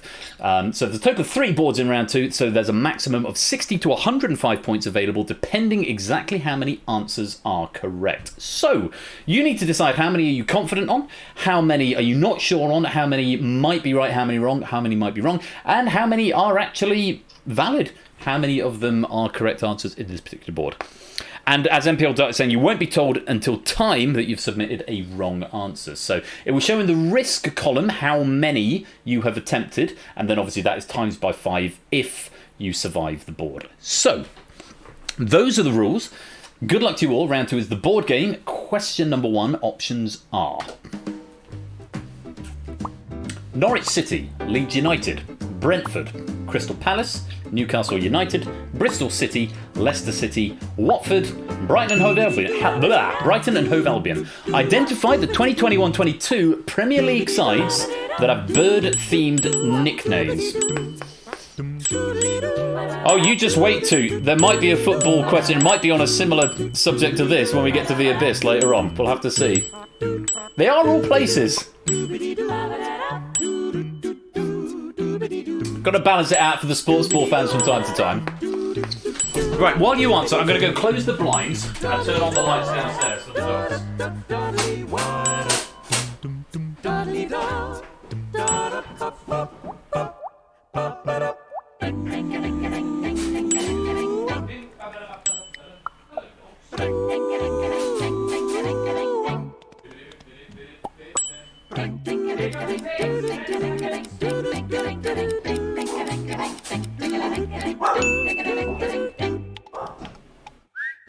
I think my wife might be home, that's why the dog started barking. Right, how did you do? Ooh, right, Riff and Colo both finding 4. Garrett, Halo, Energia finding 3. BC 2 and ABME getting 2. Shapes, MPL and Ray going for a safe 1, getting themselves 5 times, however many you got. Well played. Yes, Brighton and Hove Albion, Newcastle, Leeds, Norwich and Crystal Palace were all correct. Leicester City, Watford, Bristol and Brentford all incorrect, I'm afraid. Everyone else, I'm afraid you gave me at least one wrong answer. So I'll go through them for you. Crystal Palace are Leeds Shitehawks. Be quiet, Oni. That's my dad's team. If anyone ever asks if I support a team, I will say Leeds.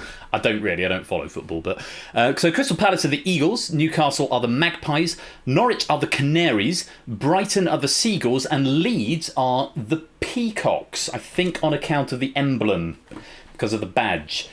Sort of like a peacock tail, so Leeds are known as the Peacocks. Not Burton. I didn't go this far to look at Burton Albion, I'm afraid.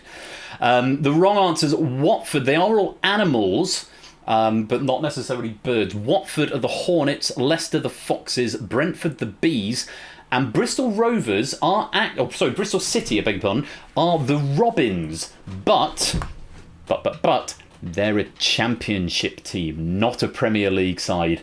So another little curveball in there for you. Bad luck on that one. But well done if you did get some points for that. Let's pop them into the bank. BC maintaining that lead, 55. Toot and Riff clamouring at his heels on 45. Colo, Odd Garrett and Shapes all on 35. Let's go straight on to the next board. Something completely different. In fact, about as opposite as football as you can get. Options are: Ice Warriors, Zygons, The Great Intelligence, Autons, Weeping Angels, Daleks, Morbius, Sea Devils, Macra.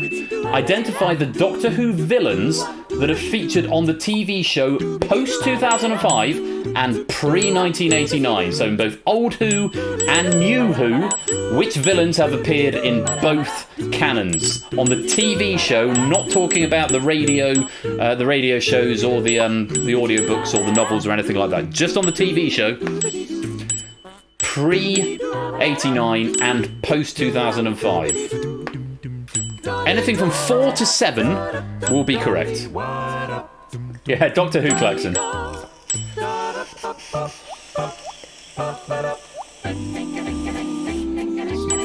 Bumping time! Any more for any more?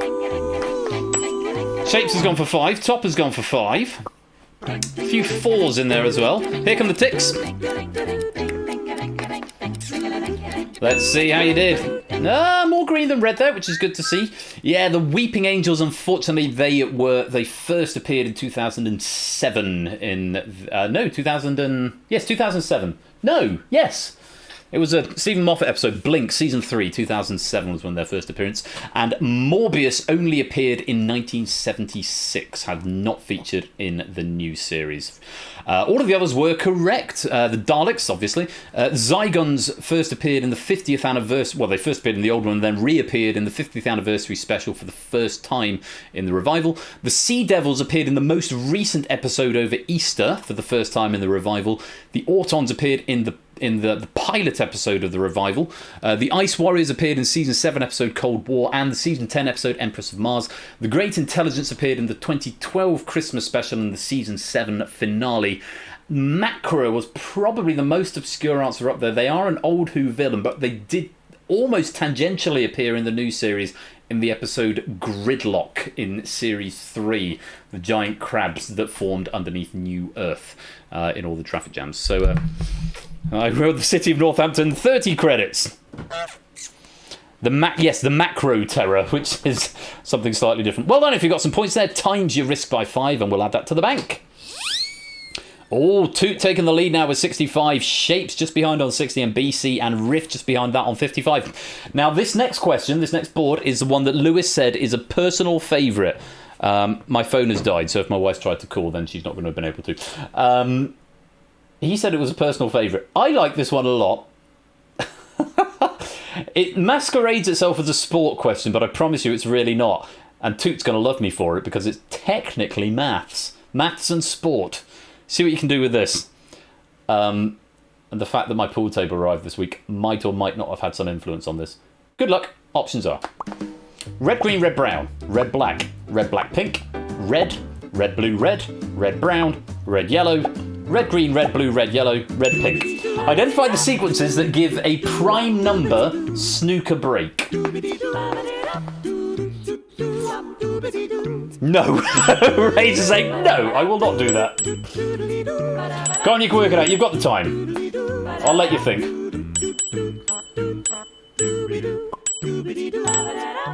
There's a couple of obvious ones on there. You might as well attempt one, Ray. Oh, hello. I've reached my move goal. Pog.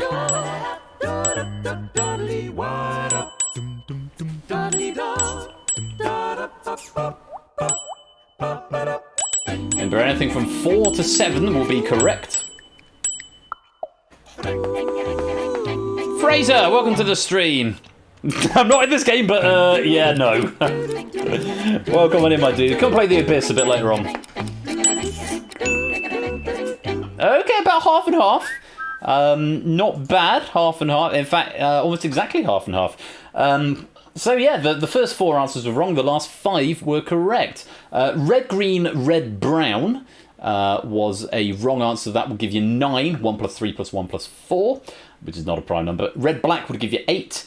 1 plus 7. Red, black, pink would technically be a foul on the pink. You can't go red, black, and then pink. That would be a foul, so that would be no points on the break. The break would technically be 8. Even if you included the pink, that would be 14. So that would be an incorrect answer. Red on its own would be 1. 1 is not a prime number, famously. Yes, 1 isn't a prime number, so unfortunately you can't have that.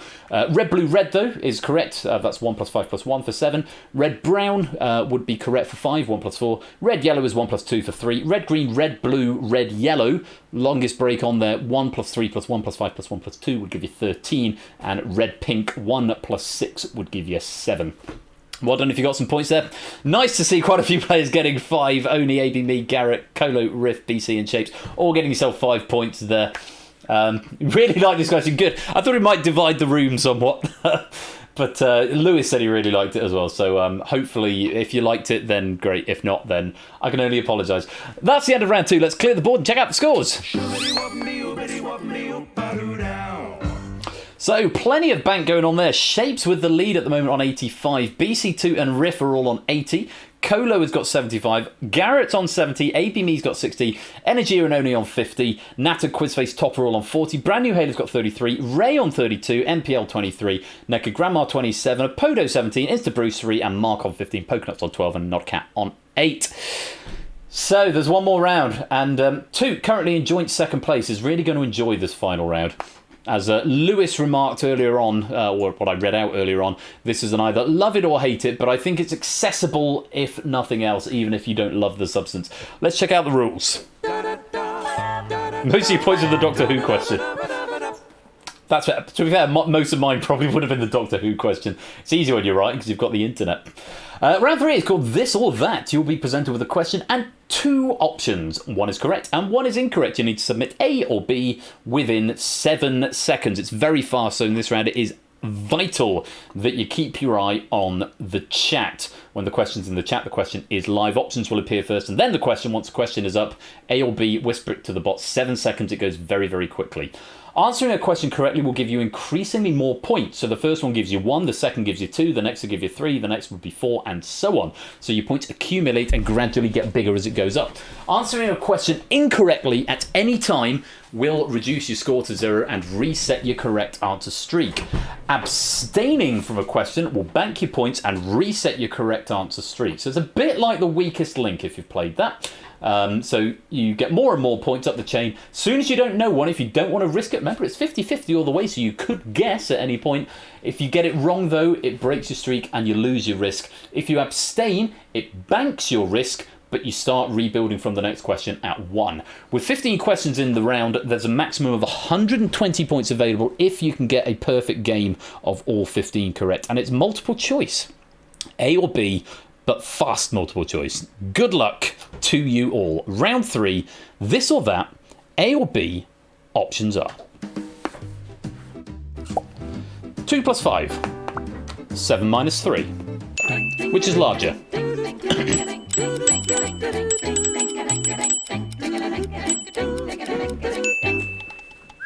It is 2 plus 5, which gives you 7. 7 minus 3 gives you 4. This one sort of cuts to the heart of what I wanted this final round to be. The questions are all very short, as they should be. They do get harder as the round goes on, but for that first one, plenty of people getting 1 point. Let's reorder the board. Subtle change of font size, that could have been good. Question number 2, this or that, A or B, options are this one, the previous one. Which question number is even?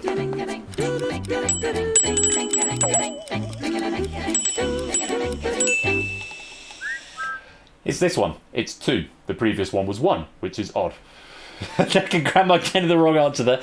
Energy are putting a point into the bank. And remember, keep an eye on the chat because it does go very, very quickly. Once the question's in the chat, the question is live. So watch the chat rather than the screen to get the most out of the time. Well done. It was A. Let's reset the board. Moving on to question number 3. This or that, A or B. Options are films in the Harry Potter series, films in the Lord of the Rings series.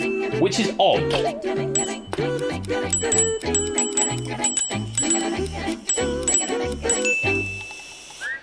It's films in the Lord of the Rings series. There are 3 Fellowship of the Ring, 2 Towers, and Return of the King. There are 8 films in the Harry Potter series, which is even because Deathly Hallows was released in 2 parts. B is what we wanted. No one banking any points there. Brand New Halo getting a wipeout. Let's clear the board. Lots of risk being accumulated, and we move on to question number 4. This or that, A or B, options are a monkey, a pony, which is a multiple of 10. You don't have to play. Quite a few banking on this one. Garrett, AB Me, Quizface, MPL Dart, and Poker all banking 6. Nekka Grandma, Not a Cat banking 1. Riff, only Natter and Topper wiping out. It's a monkey. A monkey is £500 in Cockney rhyming slang compared to a pony, which is £25 in Cockney rhyming slang, not a multiple of 10. Well done to Shakes BC, Toot, Colo, and Apodo, who've all got the maximum risk so far. Let's put those points into the bank.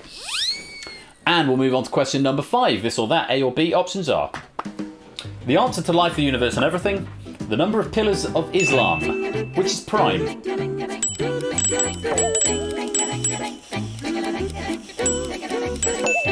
More prime numbers for you. Yeah, the number of pillars in Islam is 5. And the answer to life, the universe and everything is 42. Important number, but not prime. Energia putting 3 points into... No, 42 is very much not prime matter. Energia putting 3 into the bank. Still got a Podo, Colo, 2, BC and Shapes, all with 15 points, the maximum risk available. Let's put the points in the bank and go on to question number 6. This or that, A or B. Options are... pieces on a chessboard at the start of the game, spaces on a chessboard, which is square.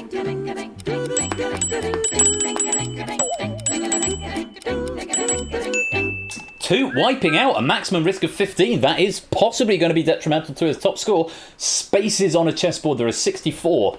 And the pieces on a chessboard at the start of the game is 32, which is a nice number, has a lot of factors, but unfortunately, it is not square. A square chessboard, yeah, 8 by 8. Not winning a maths final anyway, had to gamble. Fair enough, too, fair enough. Quizface putting 1 in the bank, 2 wiping out. So we've got 4 players with the maximum risk on 21. Shapes, BC, Colo, and Apodo Nueva. Let's put the points in the bank. And go to question number 7. Appropriately enough, options are pi, Graham's number for question 7, which ends in a 7.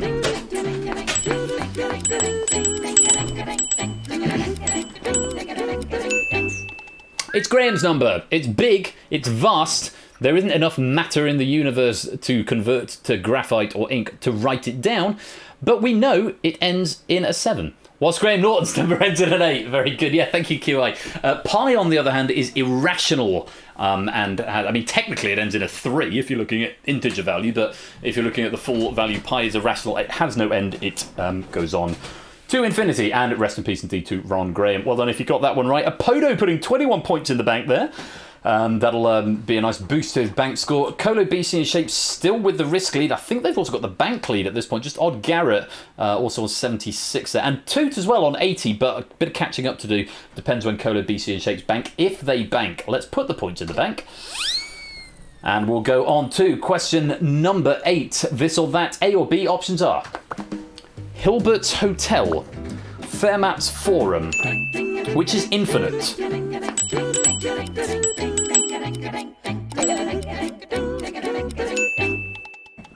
Shapes cutting his losses there, putting 28 points in the bank, has got the bank lead, but Colo and BC are increasing their risk at a rate of knots because of their streak, both on 36 points of risk, the maximum it is possible to have at this point in the game. Odd Garrett and Oni also putting 6 in the bank. Toot, Quizface and Nicogram putting 1 in the bank. The answer was Hilbert's Hotel, which is an infinity paradox, I suppose you could call it. Fermat's Forum, Fermat's last theorem is a popular mathematical theory, but Fermat's Forum is something I made up. Hilbert's Hotel is the paradox and is the infinite hotel if you've got a hotel with an infinite number of guests and an infinite number of rooms and so on. Check it out. I'm not going into it now. It's worth looking up, though. The cleaner of the hotel doesn't get enough overtime pay. Quite right, Topper. Or rather... Pain. Let's put the points in the bank as we go to question number 9. Shapes has got the bank lead, but Colo and BC are looking to take that from him. Let's have a look at question number 9. This or that, A or B. Options are bits in a byte, dots in a braille cell, which is a cube.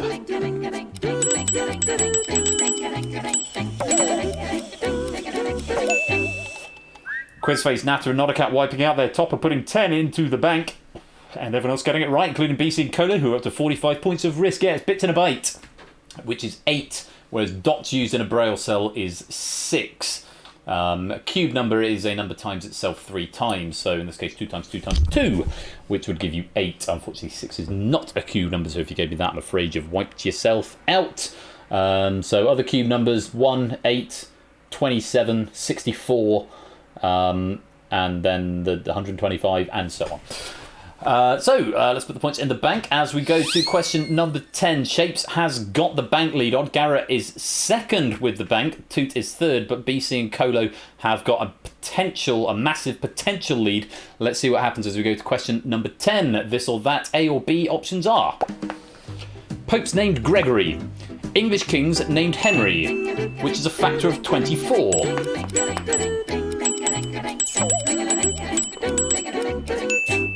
It's English kings named Henry. There were 8 of them, have been 8 of them as of right now. Popes named Gregory, there have been 16 of them. A factor is a number that divides equally into n. So a factor of 24. 24 is a great number, which is why we use it for clocks, because it's got lots of factors. 1, 2, 3, 4, 6, 8, 12, and yeah. So 8 is one of those. English kings named Henry. AB Me, Poker Nuts putting 15 points into the bank. Apodo putting 3 into the bank. Natter wiping out. BC and Kolo still with the perfect game. 10 out of 10 so far. Can they keep it up? Let's find out. Let's put the points in the bank as we go to question number 11. Shapes with the bank lead. Odd Garrett in second, 2. And AB Me now in third. But BC and Kolo, all eyes on you. Question number 11. Have a look. This or that. A or B options are 8 out of 10 cats. 2.4 children, which converts to an improper fraction.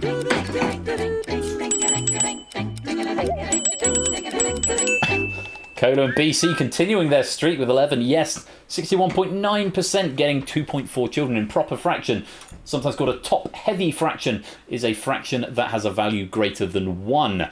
And 8 out of 10 cats would convert to 4 out of 5 cats, whereas 2.4 children would convert to 12 over 5, which would be an improper fraction. Energy are putting 15 into the bank. Shapes, Odd Garrett and Oni all putting 3 into the bank, but BC and Kolo continue their risk streak, and if they get one more question right, I think they'll both have more points than they've got in the bank. Certainly Kolo will. Possibly BC, but we'll have to wait and see. Let's put the points in the bank as we go to question number 12. 4 questions left of the game. This or that. A or B options are £100 in the red, £100 in the black. Which balance is natural?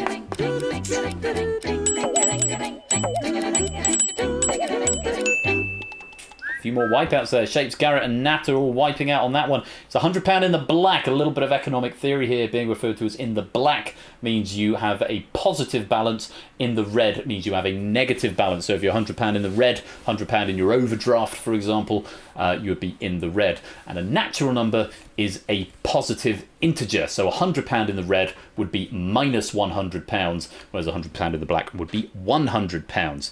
Nothing in this game for £2 in the bed.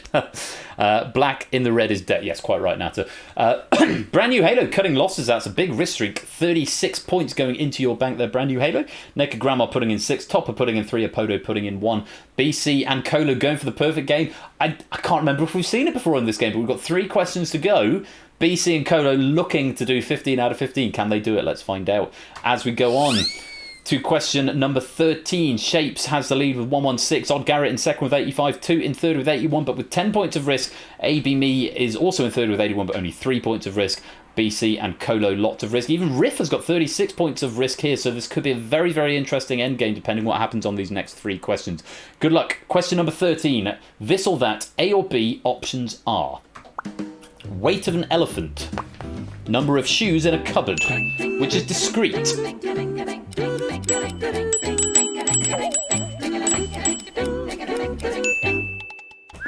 My. BC and Kolo both on 91 points of risk, both with more at risk than is in the bank.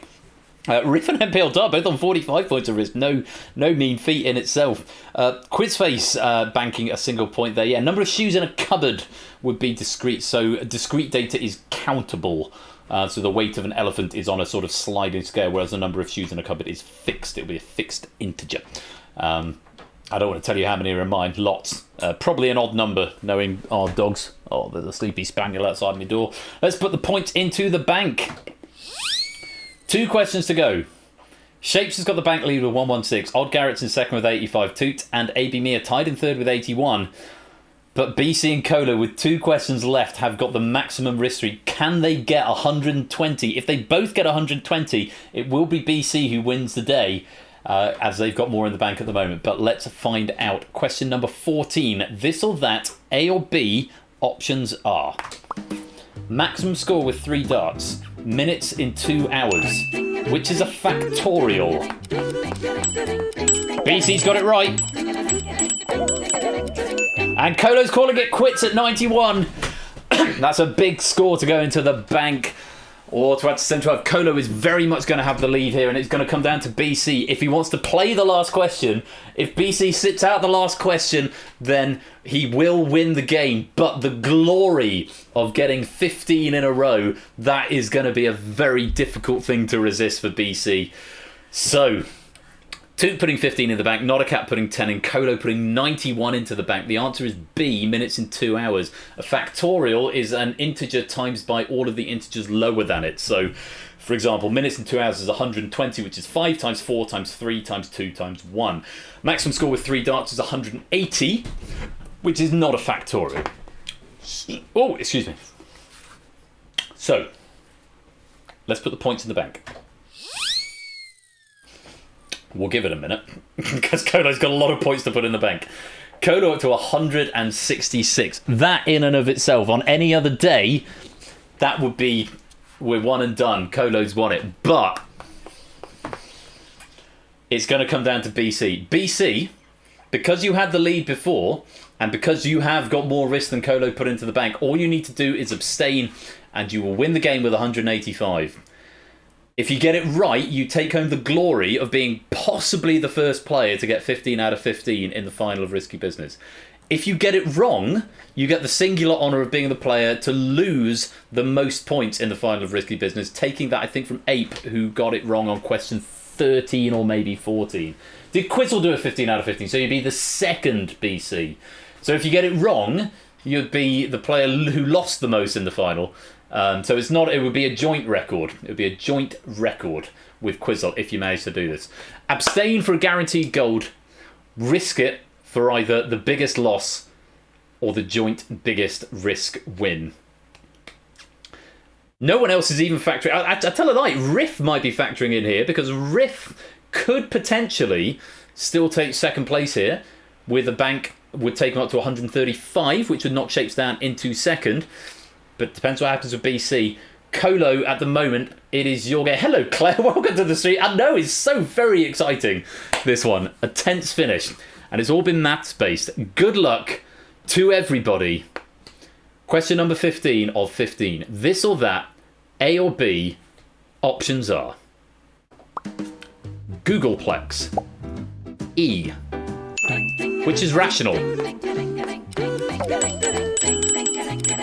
He's done it! BC has done it! 15 out of 15, finishing on 200 points. One of the highest scores we've ever seen in Risky Business.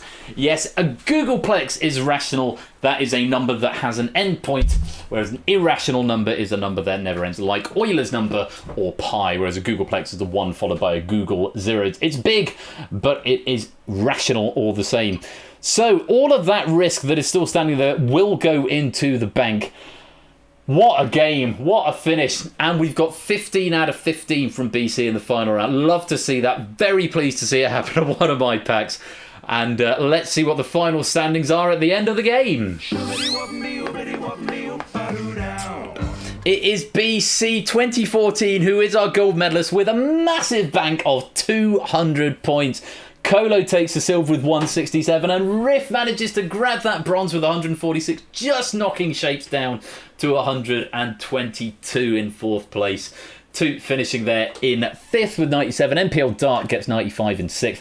Odd Garrett in 7th with 88. AB Me in 7th with 88. AB Me in 8th with 84. Energia 9th with 79. Brand New Halo 10th. Joint 10th with Oni, both with a very nice 69 points. Topper 1 finishing in 12th with 54. Quizface getting 49 in 13th. Pokernuts 14th with 48. Apodo 15th with 43. Nata 16th with 40. Ray finishing in 17th with 32. Naked Grandma 18th with 27. Not a Cat finishing 19th with 20. Insta Brucery in 20th. And Mark also in 20th with 15 points. Very well played. BC really loved that final. I'm getting that, BC. Getting that a lot. Well, GG's to everybody. We'll convert those points into pennies and we'll add them onto the charts. But bronze medal going to Riff, silver going to Colo, and gold going to BC. What a great game. Thank you very much for playing my Risky Business pack. I do love writing questions. I don't do it quite so much because we've got such an active writing community with so many great writers that I don't actually get to write that many anymore these days. But it's good to bring one out every now and then. So thank you very much for playing with me this evening on Risky Business. Too much time thinking about how heavy an elephant was, not enough time thinking about maths. Yeah, it was all came back to maths in this round. Now, that would have been the end of the stream, 10:05, which in theory is probably the time that the stream should finish. There was going to be face-off, but we've had to reschedule that for different days. So it's going to be Tuesday, Saturday, Tuesday, Thursday, I believe, over the next streams. So face-off every stream apart from Thursday for the next 5 streams, apart from this Thursday for the next 5 streams. So, but Apodo Nuevo and myself, we wrote some Abyss questions. I say this afternoon, it was about an hour before the stream started. And we'd like to share them with you. Some spontaneous Abyss, ad hoc Abyss, as I think Score Count remarked in the chat earlier on. So, if you want to stay around for some ad hoc Abyss, Abyss is a self-contained game, an auto-running game that will last about 35-40 minutes. If you want to stick around for that, it would be great to have you for it. Very well done to Riff, Colo, and BC. Thank you again to Lewis for proofing that pack for me. Spontaneous Abyss, yeah, that works too. No, thanks to Lewis for proofing that pack for me. Gave me some really good food for thought on some of those. A couple of little tweaks as well that went in. I hope you enjoyed the pack, and I hope you enjoyed the game. Well done to our top 3, and particularly to BC on that perfect final, banking 200 points and 200 pennies. Don't go away though, because when we come back, we will be having some ad hoc Abyss, and I hope you'll join me for that. See you in a few minutes. Shoobity wop me oo bitty wop me oo. Wop shawong. Wop shawody wop. Wop shawong. Wop shawody wop. Wop shawong. Wop shawody wop. Wop shawong. Wop shawody wop. Wop shawong. Wop shawody wop. Wop shawong. Wop shawody wop. Wop shawong. Wop shawody wop. Shoobity wop me oo bitty wopity oo. Wop shawong. Wop shawody wop. Wop shawong. Wop shawody wop. Wop shawong. Wop shawody wop. Wop shawong. Wop shawody wop. Wop shawong. Wop shawody wop. Wop shawong. Wop shawody wop. Wop shawong. Wop shawong. Shoobity wop me oo bitty wop me oo. Ba-doo now. And don't touch that dial, because right after the break, ad hoc Abyss. It's going to be fun, I hope. Let's go to the BRB screen. Don't touch that dial. We'll be right back.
back to the third and final part of this evening's game night, and welcome to the quietly nihilistic arena of the Abyss. So I was talking about in Cryptex earlier on about opening titles that we're impressed with. I've mentioned this one before, how it's a still image of the rings that fades out to have the actual rings underneath to get that effect. It looks very simple, but it's an effect I'm secretly quite proud of, and I will forgive the moment of self-indulgence once again. If you want to play the Abyss tonight, no, that's the arena, Ben. Don't play the arena. No, Abyss. That's the one you want. Type the code. AVDB. Self-running game. Oh, excuse me. 5 question packs, 3 from me, 2 from Apodo, and it's full answers required, but you can get out of it what you get in. So you play all the way through. The objective is to get into the centre and survive to the final, but you answer all the way through, and the better you do in any given set of questions, the more chance you have of taking over one of the columns in the centre, one of the 9 columns in the centre of the Abyss Arena right there. 5, 6, 7, 8, 9, 10, 11, 12, 15 players in so far. So we've got a few more in before we lock the lobby. AVDB, not a cap. Alpha Victor, Delta Bravo.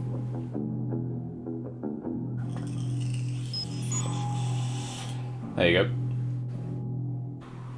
So yes, Apodo and myself have constructed these packs for you this evening.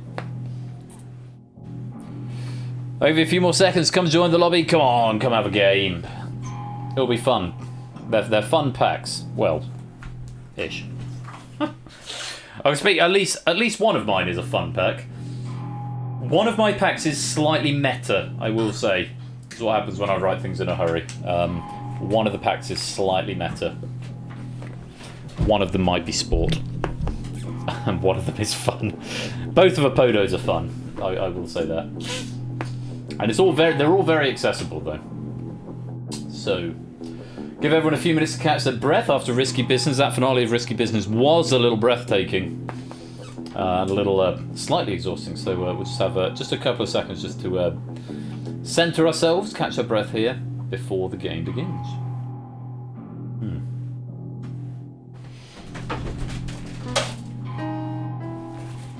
It's in sort of E minor, E mode.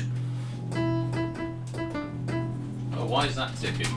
We don't want to be ticking.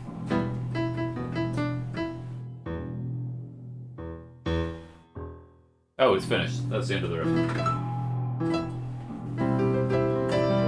Oh, maybe go into Tiny Dancer. Blue Jean Baby. I sang that at the wedding earlier on, and I'm not going to say anything else because that might give stuff away for this pack. I don't know.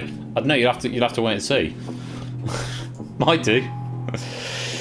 Right, 30 seconds, and then we're going to lock it and we're going to get underway.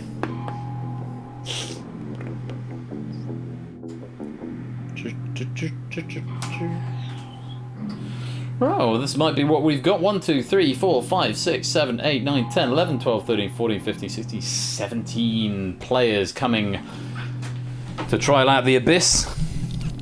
There were questions about the wedding. So, not literally about that wedding, but I was at that wedding and I got an idea. There's a question there is one question, I'm not going to lie.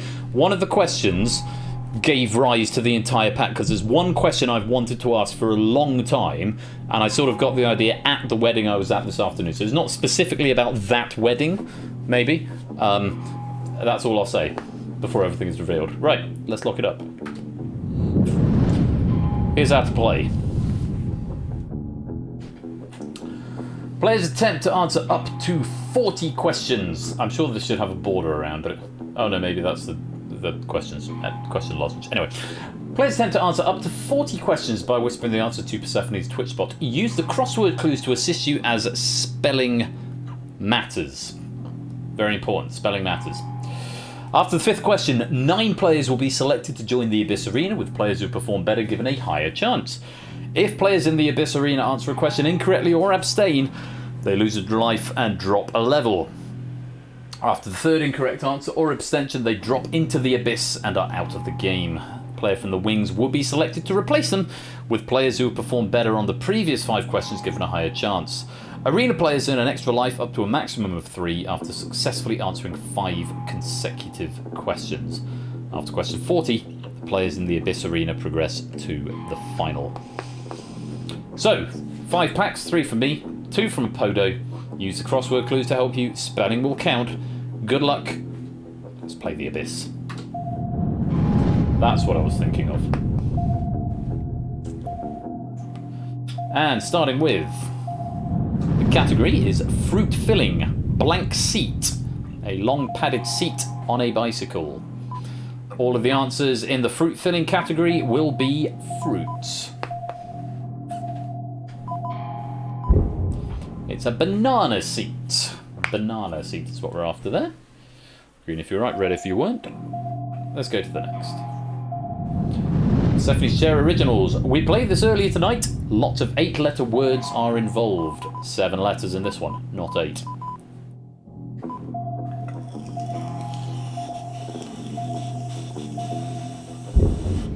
It was, of course, Cryptex.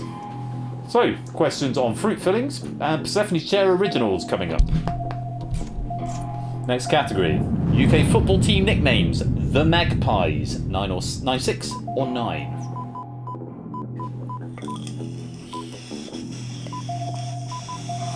Yeah, it's not right, is it, Quizface? They need an exclamation mark on the end. Newcastle United, that did come up earlier on. And UK football team nicknames is... you should use that one instead. Begins with B. The Hobbit of Bag End, 5-7. Second Hobbity question tonight. Bit of a theme running through tonight's stream, it turns out. 5-7.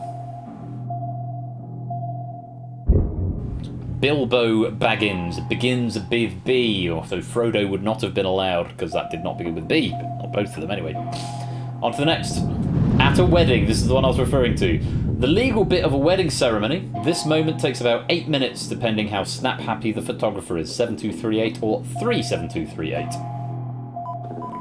It's quite a long answer, I appreciate. Signing of the register. That's where I sang Tiny Dancer earlier on. So, those are your 5 categories. Let's bring 9 players into the game. Riff with 3, you're into the Abyss Arena. Quizface with 4, you're into the Abyss Arena. Shapes, welcome on in with 4. Cola with 2, you're into the Abyss Arena. Echogrammar also with 2, into the arena. MPL Dart with 3, into the Abyss Arena. Brand new Halo with 4, into the Abyss Arena. The better you've done, the more chance you have of getting in. Natter with 3. If there's any justice, this will be Odd Garrett. It's not, it's Topper. So, Odd Garrett, keep answering. You have got the high score in the wings, but not in the Abyss Arena for now. On we go. Stephanie's Chair Originals. Linda Roan wants you to know that it's all about the fun. 4 or 4-3? Or 4, or 4-3?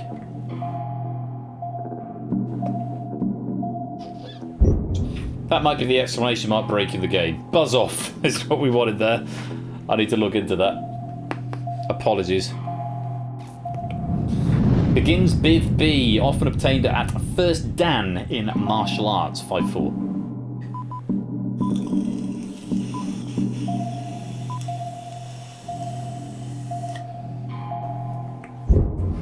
That would be a black belt. Black belt, first Dan at martial arts. Next question. Fruit filling, blowing a blank. A rude gesture with 9 letters.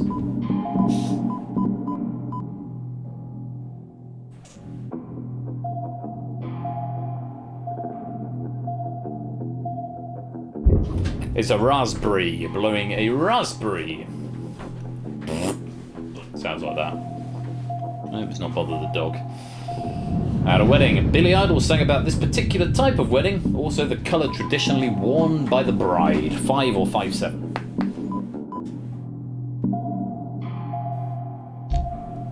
Phantom Raspberry Blower of Old London Town. Is white or a white wedding. What's that from, Natter? Wiggins with W.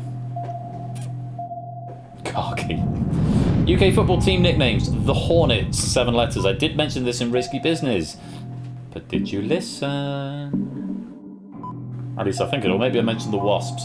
I might not have mentioned this one. Watford. The Watford Wasps. That's what we're after there. A few players poised above the abyss. One more wrong answer and you're out the game. I did mention it. That's good. So definitely share originals. The tournament game of Game Night Season 6. 3 and 5.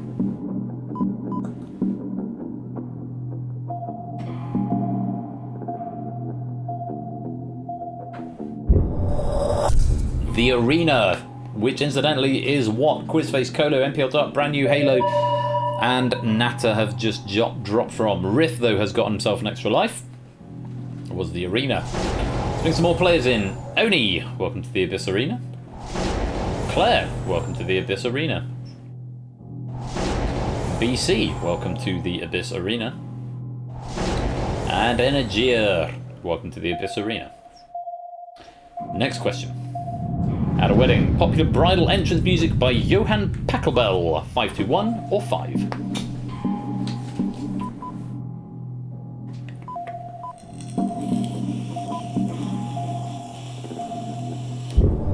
Cannon in D, or just Cannon would have done. Naked Grandma, you dropped into the Abyss and you're out the game, but thank you for playing. You be me. Welcome on into the Abyss Arena.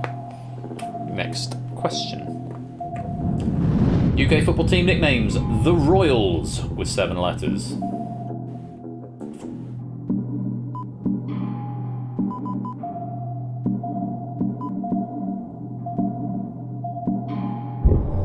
It's Reading. Topper and Colo, you've dropped into the Abyss and are out the game, but thank you for playing. NPL Dart, welcome on in. And Quizface, welcome in. Next question. Blank Garcia, Ben & Jerry's ice cream flavour, named for the Grateful Dead's lead guitarist. 6 letters. That is shameful, Topper.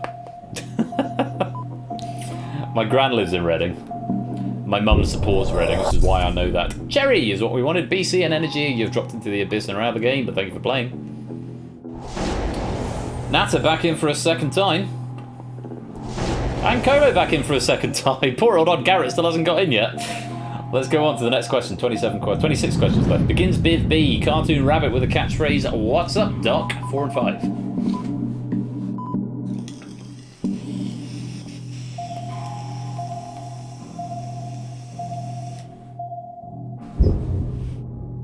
It was Bugs Bunny, Sea of Green for the majority of players there. Not a cat, maybe AFK at this point. Biv, yeah. Begins Biv B. The Villains, 5 and 5, UK football team nicknames.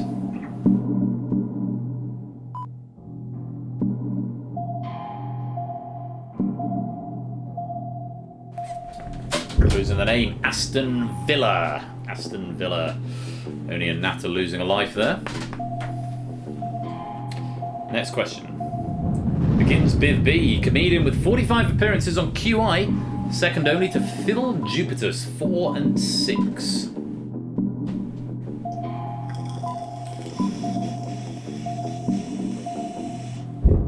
Yeah, it's Bill Bailey. Real name Mark Bailey. On to the next. At a wedding, this unofficial English national anthem is often sung at weddings with words set by William Blake, 9 letters. I did play it earlier on.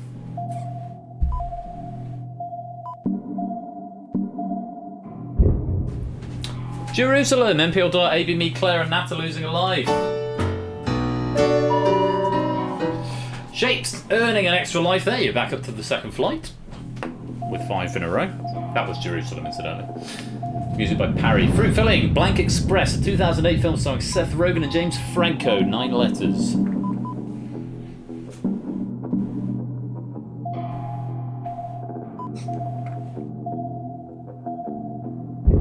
Here's the Pineapple Express. Pineapple, what we wanted there. Colo earning an extra life, but already at the top flight, so you reset to 0. Stephanie's Share Originals, affectionately referred to as Quiz Prison. It's the end of the road, and it's lights out, 3, 6, and 6.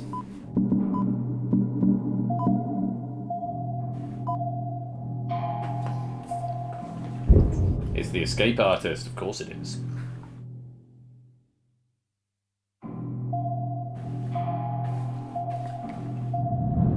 football team nickname? The Foxes, 9 and 4, or just 9? Again, may have come up earlier on. Were you paying attention? Leicester City, or Leicester. Claire and Nat, I'm afraid you've dropped into the abyss and you're out of the game, but thank you for playing. Oni, on the other hand, getting an extra life. You're back up to second flight there, Oni. And replacements. Oh, Garrett, your time has come. You're into the abyss arena. Welcome on in with 15 points. And brand new Halo, you're in with 12. Next question. Blank Ape, Hanna-Barbera's 40-foot purple gorilla cartoon character with 5 letters.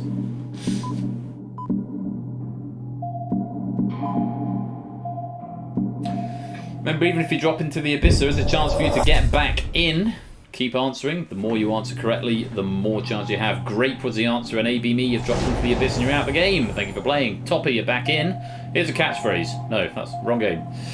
Next question. Begins with B. This is Davina. You are live on Channel 4. Please do not swear. 3 and 7.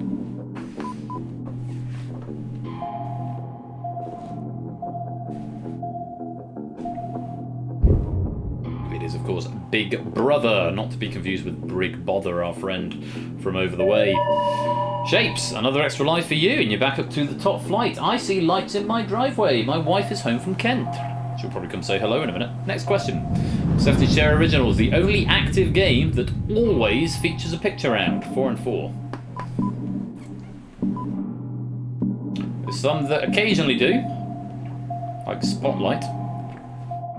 But the only one that always does is Data Leak. Odd Garrett and brand new Halo, you've lost a life. Yes, round 5 of Data Leak is always a picture round. Next question. At a wedding, contrary to popular belief, the only person to say I do in a Church of England wedding ceremony, 6235 or 36235. This is the question, by the way, around which the rest of the pack was built. It's the father of the bride who gives this woman to be married to this man. I do. The bride and groom say I will in response to their vows. More on that in a bit. UK football team nicknames. The Clarets, 7 or 7-2.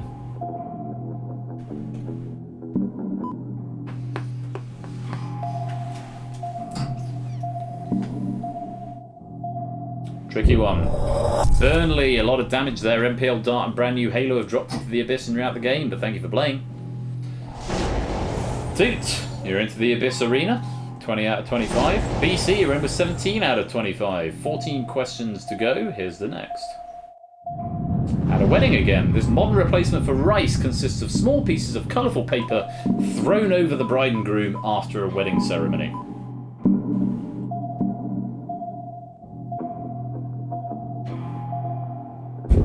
It's confetti. Confetti, yes. Throw it sparingly. Normally biodegradable is best. Fruit filling in the blank light. Performing for all to see. 4 or 9.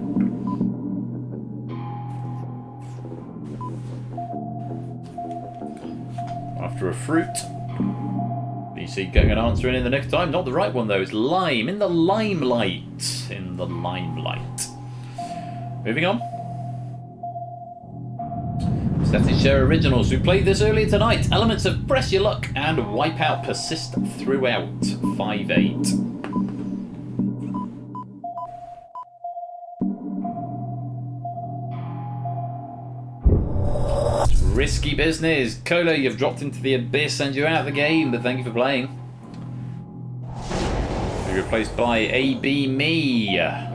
Riff currently leading the wings, coming up to the last 10 questions. Begins with B. It's only a game, so put up a real good fight. Game show, 3 and 5.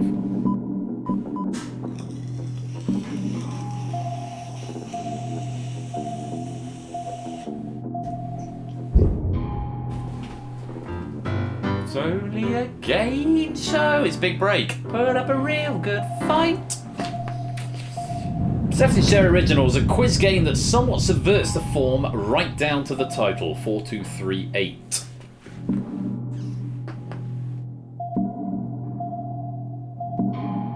Tricky one. Don't play it much anymore. That is the question. Topper, Oni, Garrett and Quizface, you dropped into the abyss and you're out of the game, but thank you for playing. Shapeso earning himself another extra life, back up to the top flight now. 4 players to replace. Nekagramma, you're back in. Brand new Halo, you're back in. Coco, you're back in. And Claire, you are back in. 9 questions remain. Here's the next. Fruit filling, Keith Blank, Lee Francis's alter ego with 7 letters.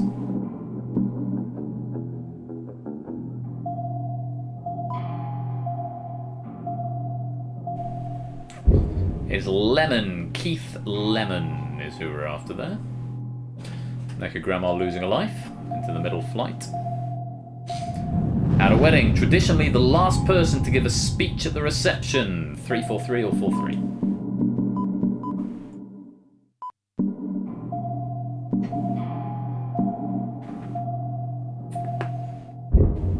It is, of course, The Best Man. I've done one of those in my time. Always fun. I got the piano into it. Uncle Gary, yeah, possibly a photo. UK football team nicknames. The Saints, 11 letters.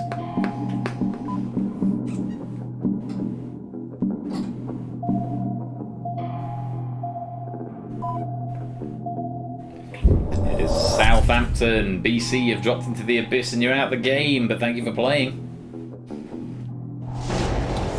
Oni, you're back in. Good time to get into the Abyss Arena. 29 points as well. Next question begins with B. Fox puppet created in the 1960s. Ha ha ha! Boom, boom.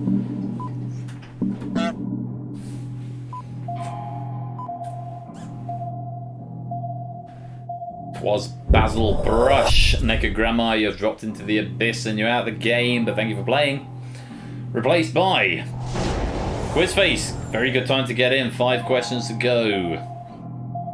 Here's the next.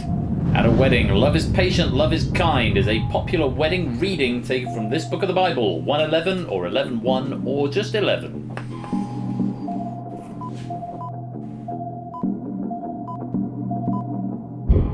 It's 1 Corinthians. Would just have accepted Corinthians on its own or Corinthians 1. A few lives being lost there. No one going into the abyss. Last few questions. Begins bit B. First lady married to the 41st President of the United States. 7 and 4.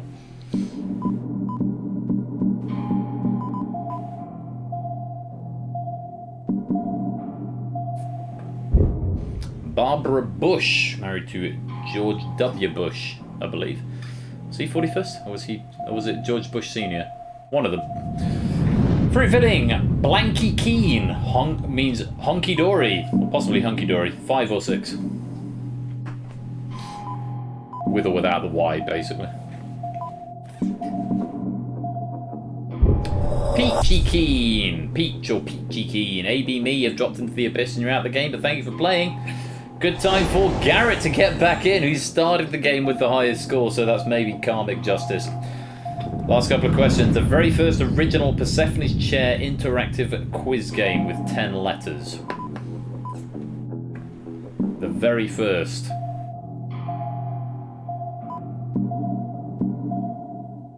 Oh, it was Danger Zone. Danger Zone was the original shape. You've dropped into the abyss and you're out the game, but thank you for playing. Topper managing to get back in just ahead of the final. Brand new Hello Quizface and Claire poised over the abyss. Abyss. The Red Devils, UK football team nicknames 10 and 6. Time Strike, welcome to the stream. Bush Senior, thank you very much for confirming that. Yes, George W. was their son. It is Manchester United. Oh, Shapes devastating going out on the last but 1 question. So after 40 questions, it is time for the final. Riff having a very good game there, getting 36, and still in the Abyss Arena, only on 35, also still in the arena, and Toot in third with 34, also still in the Abyss Arena. Shapes, 33 points. Bad luck on that. You did just drop out. Topper has taken your spot. Mostly being either Northern or mentioned on stream earlier.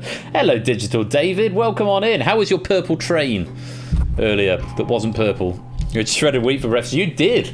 You did, Riff. Could you survive the abyss? That is the question that remains to be seen. There are 9 of you in the Abyss Arena for this final, and Jers as well. The Abina, that's for the Hive. Yeah, very good, very good. Order! And which button I press depends how much I like the joke. Order means I like the joke, but no. Honk means I really like it, and pay means I really don't. Well, it means it's really cheesy. So, train to great purple and otherwise, good to hear. Right, time for the final. 9 players lined up. Here are the rules. 9 finalists have had their lives refreshed. Further extra lives will not be awarded in the final. Up to 10 questions will be displayed. Whisper your answers to Persephone's Twitch bot. If arena players drop into the abyss, they are permanently out of the game and will not be replaced. Winner is the last player standing. If after 10 questions no winner has emerged, the winner will be the player with the most lives left, and in the event of a tie, the player with the highest score is the winner. So, 10 questions, 2 on each of the 5 categories we've already seen, but these ones are generally a little bit harder. Last time we played the Abyss, I think we got through 5 questions before everyone was out. Since we've got a pause in the game, my wife is home and I haven't seen her since Friday morning. I'm going to invite her to come and say hello. Hello, Mrs. Alright. Yeah. How was your weekend? Awesome, I will tell you all about it. Excellent. I'm really sober, which is impressive for a Saturday evening. Yeah, but well, you've had to drive, so that's kind of fine. That's right. Incidentally, Russian roulette with towers, quite right time to drive. Indeed. So how's it going? Hi everyone, by the way, hello. Hope you're all having a good stream. Yeah, one part of the motorway completely gridlocked on the way back, like standstill. There had been signs all the way going obstruction on the motorway. So there was like a broken down vehicle. So all the traffic was stopped. All 3 lanes, not going anywhere. Sat there. What can you do? And all of a sudden, this car, a couple of cars behind us, just suddenly starts tooting his horn. And I was like, I'm not being funny, mate. I mean, I'm as frustrated as anyone about being sat in traffic. About the traffic and nothing else. Yes. But honestly, you booping your horn isn't suddenly going to make all these vehicles in front of us suddenly go, shit, yeah, we will just go now. Yeah. It was like, what do you think this is going to achieve? Yes, the 1 mile of traffic that is suddenly going to kick into gear, right? We're going to finish out the Abyss. Do you want to go play pool afterwards? Oh. Post-stream pool party in the Discord if anyone fancies it. We'll go into general voice chat. If you want to come and watch us play some pool, we'll be doing that in about 10 minutes' time. So, time for the Abyss final. I'll see you in a minute. See you in a minute. The dogs have had breakfast and lunch, but not dinner. But we did start quite late because I didn't go out running till about. He was so 10. happy to see me. I bet he was. He farted at me. Oh, bless him. Right. Sneaky dog. Those are the rules of the final. Good luck to all 9 of our finalists, and pennies are paid out at a rate of score times 5.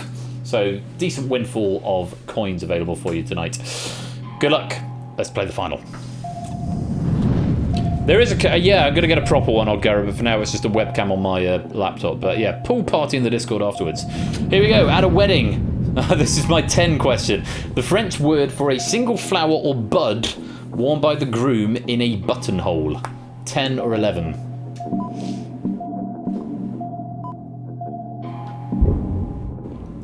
Boutonniere. Well done if you got that one. Tricky one to start off with. Most players losing a life. Toot and Claire still on the top flight.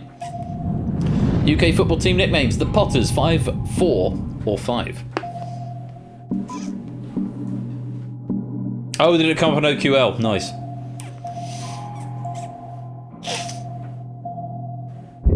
It's Stoke City. That's one of the football questions out of the way. We got 3 players on the bottom flight. Garrett, Brand New Halo, and Quizface. Oh, and it's the other football question. The Hatters, 5, 4 or 5.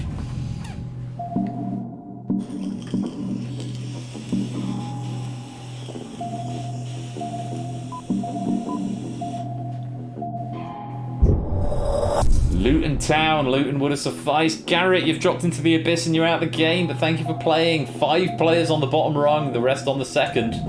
It's a fruit filling. Darryl Blank, a former baseball player for the New York Mets. 10 letters.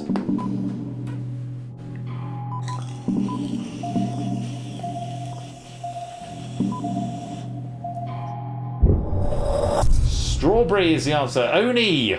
Good game, but you've dropped into the abyss and you're out of the game, but thank you for playing. And another fruit filling, Blank Sherbet, a jazz standard by Sammy Nestico.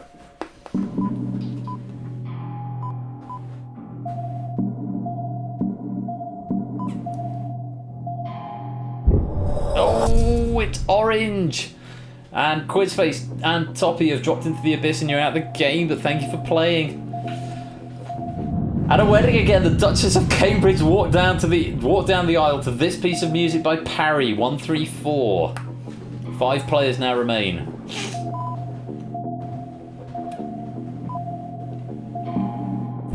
It's I Was Glad. Nobody getting that one. That's the end of the game at 2. You have survived the abyss. Not a big rave, no. It's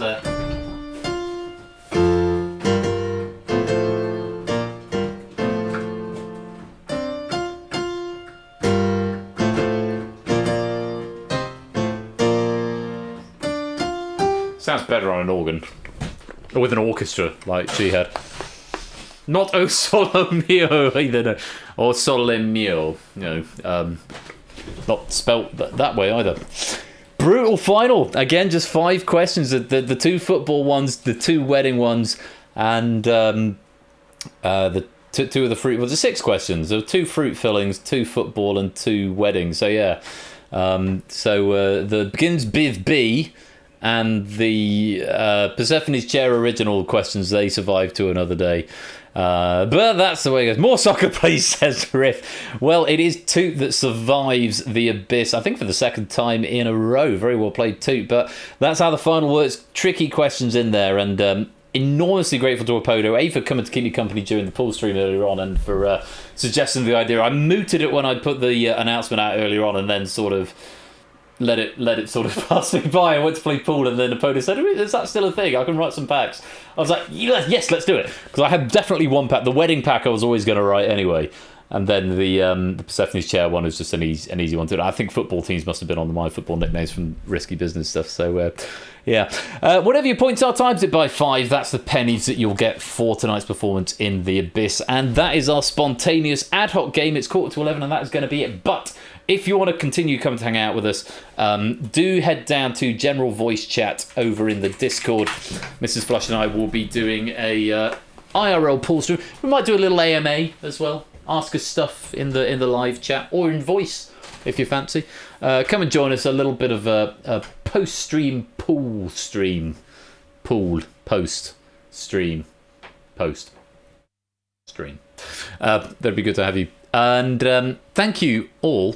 AMA in this community, I expected more quiz questions, possibly. We haven't done an AMA for about a year. We did one after last year's charity stream, and that was really good fun. So we do need to, maybe we need to do a new one at some point, but we'll do a sort of, Odd Garrett saying honky hunky. Yes, do I want to report that use? Oh, it's expired now. Never mind. Anyway, thank you very much for joining us for this evening. A little bit quieter tonight. I think there's a lot going on in the world of sport ball and stuff, but can't get away from sport. You've come here, you get some sport questions tonight.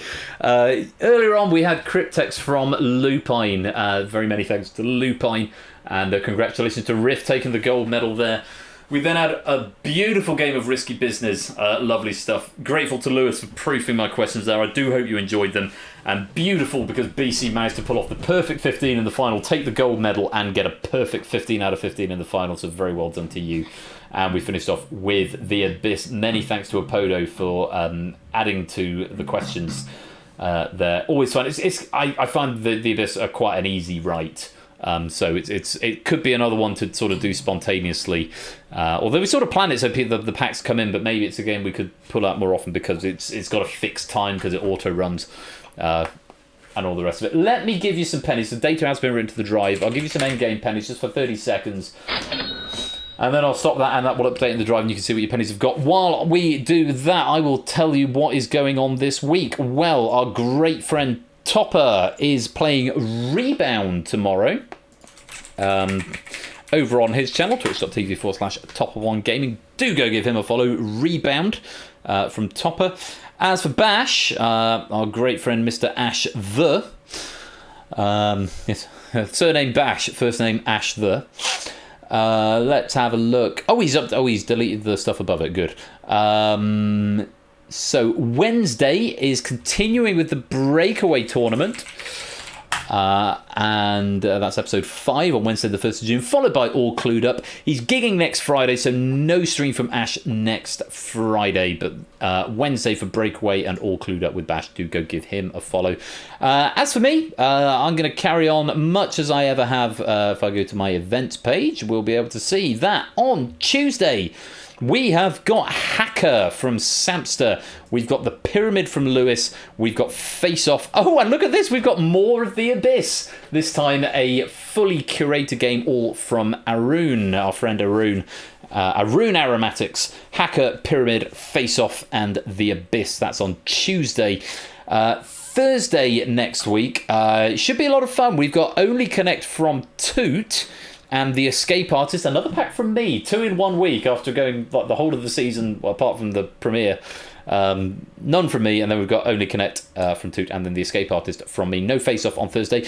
Next Saturday, if you're just around at the weekends, we've got Set Game to kick things off. We've got Money Box from Shapes, another Face Off, and we've got Danger Zone again from the Lupine one, who we had Cryptex from earlier on tonight. So lots of stuff going on over the next few weeks. As ever, do come and join the Discord. Come and hang out with us. There is some Queen thing going on this week. So that's a thing that is happening. I've got a concert next Sunday, a Jubilee concert, where we're playing I Was Glad, among other things. It turns out I am probably going to have to play. I'm going to stop that bonus right there. I was going to get an organist, but our organist got COVID while on a tour. So I had to pull out, which means I'm going to have to play the organ, which means I now need to find a bass. Basses are easier to find than organists. Anyway, that's next Sunday, and that's a me problem. So, all of the things to look forward to over the next week. A lot of stuff we've seen tonight, actually. Say we've got more Abyss on Tuesday, and actually that was it. That's the only other thing that we've got. But lots of Face Off to come next week. I do hope that you'll come and join me. Thank you all so much for playing tonight. Thanks to all our writers, our proofers, to the moderation team, and to you for tuning in at home. I hope you've enjoyed yourself at game night tonight. Like I say, come join the Discord and we'll do a post-stream party. Wait, don't go. Everyone has gone from general voice chat who was there. We're going to do a post-pool game stream, so if you want to come hang out with us, we might do a sort of a semi-AMA with me and Mrs. Flush as we play pool in general voice chat in the Discord. Do come join us for that if you fancy it. But until next time, you have been watching Game Night. I've been Royal Flush. Do take care and be wonderful and marvellous and splendid to each other. And until next time, is there anyone to raid? Because there was a really good raid message and it'd be a shame, which I've forgotten, but it would be a shame to waste it. There's no one to raid though anyway, so academic in this time. Until next time, I've been Royal Flush. You've been watching Game Night. Take care, peace out, and good night.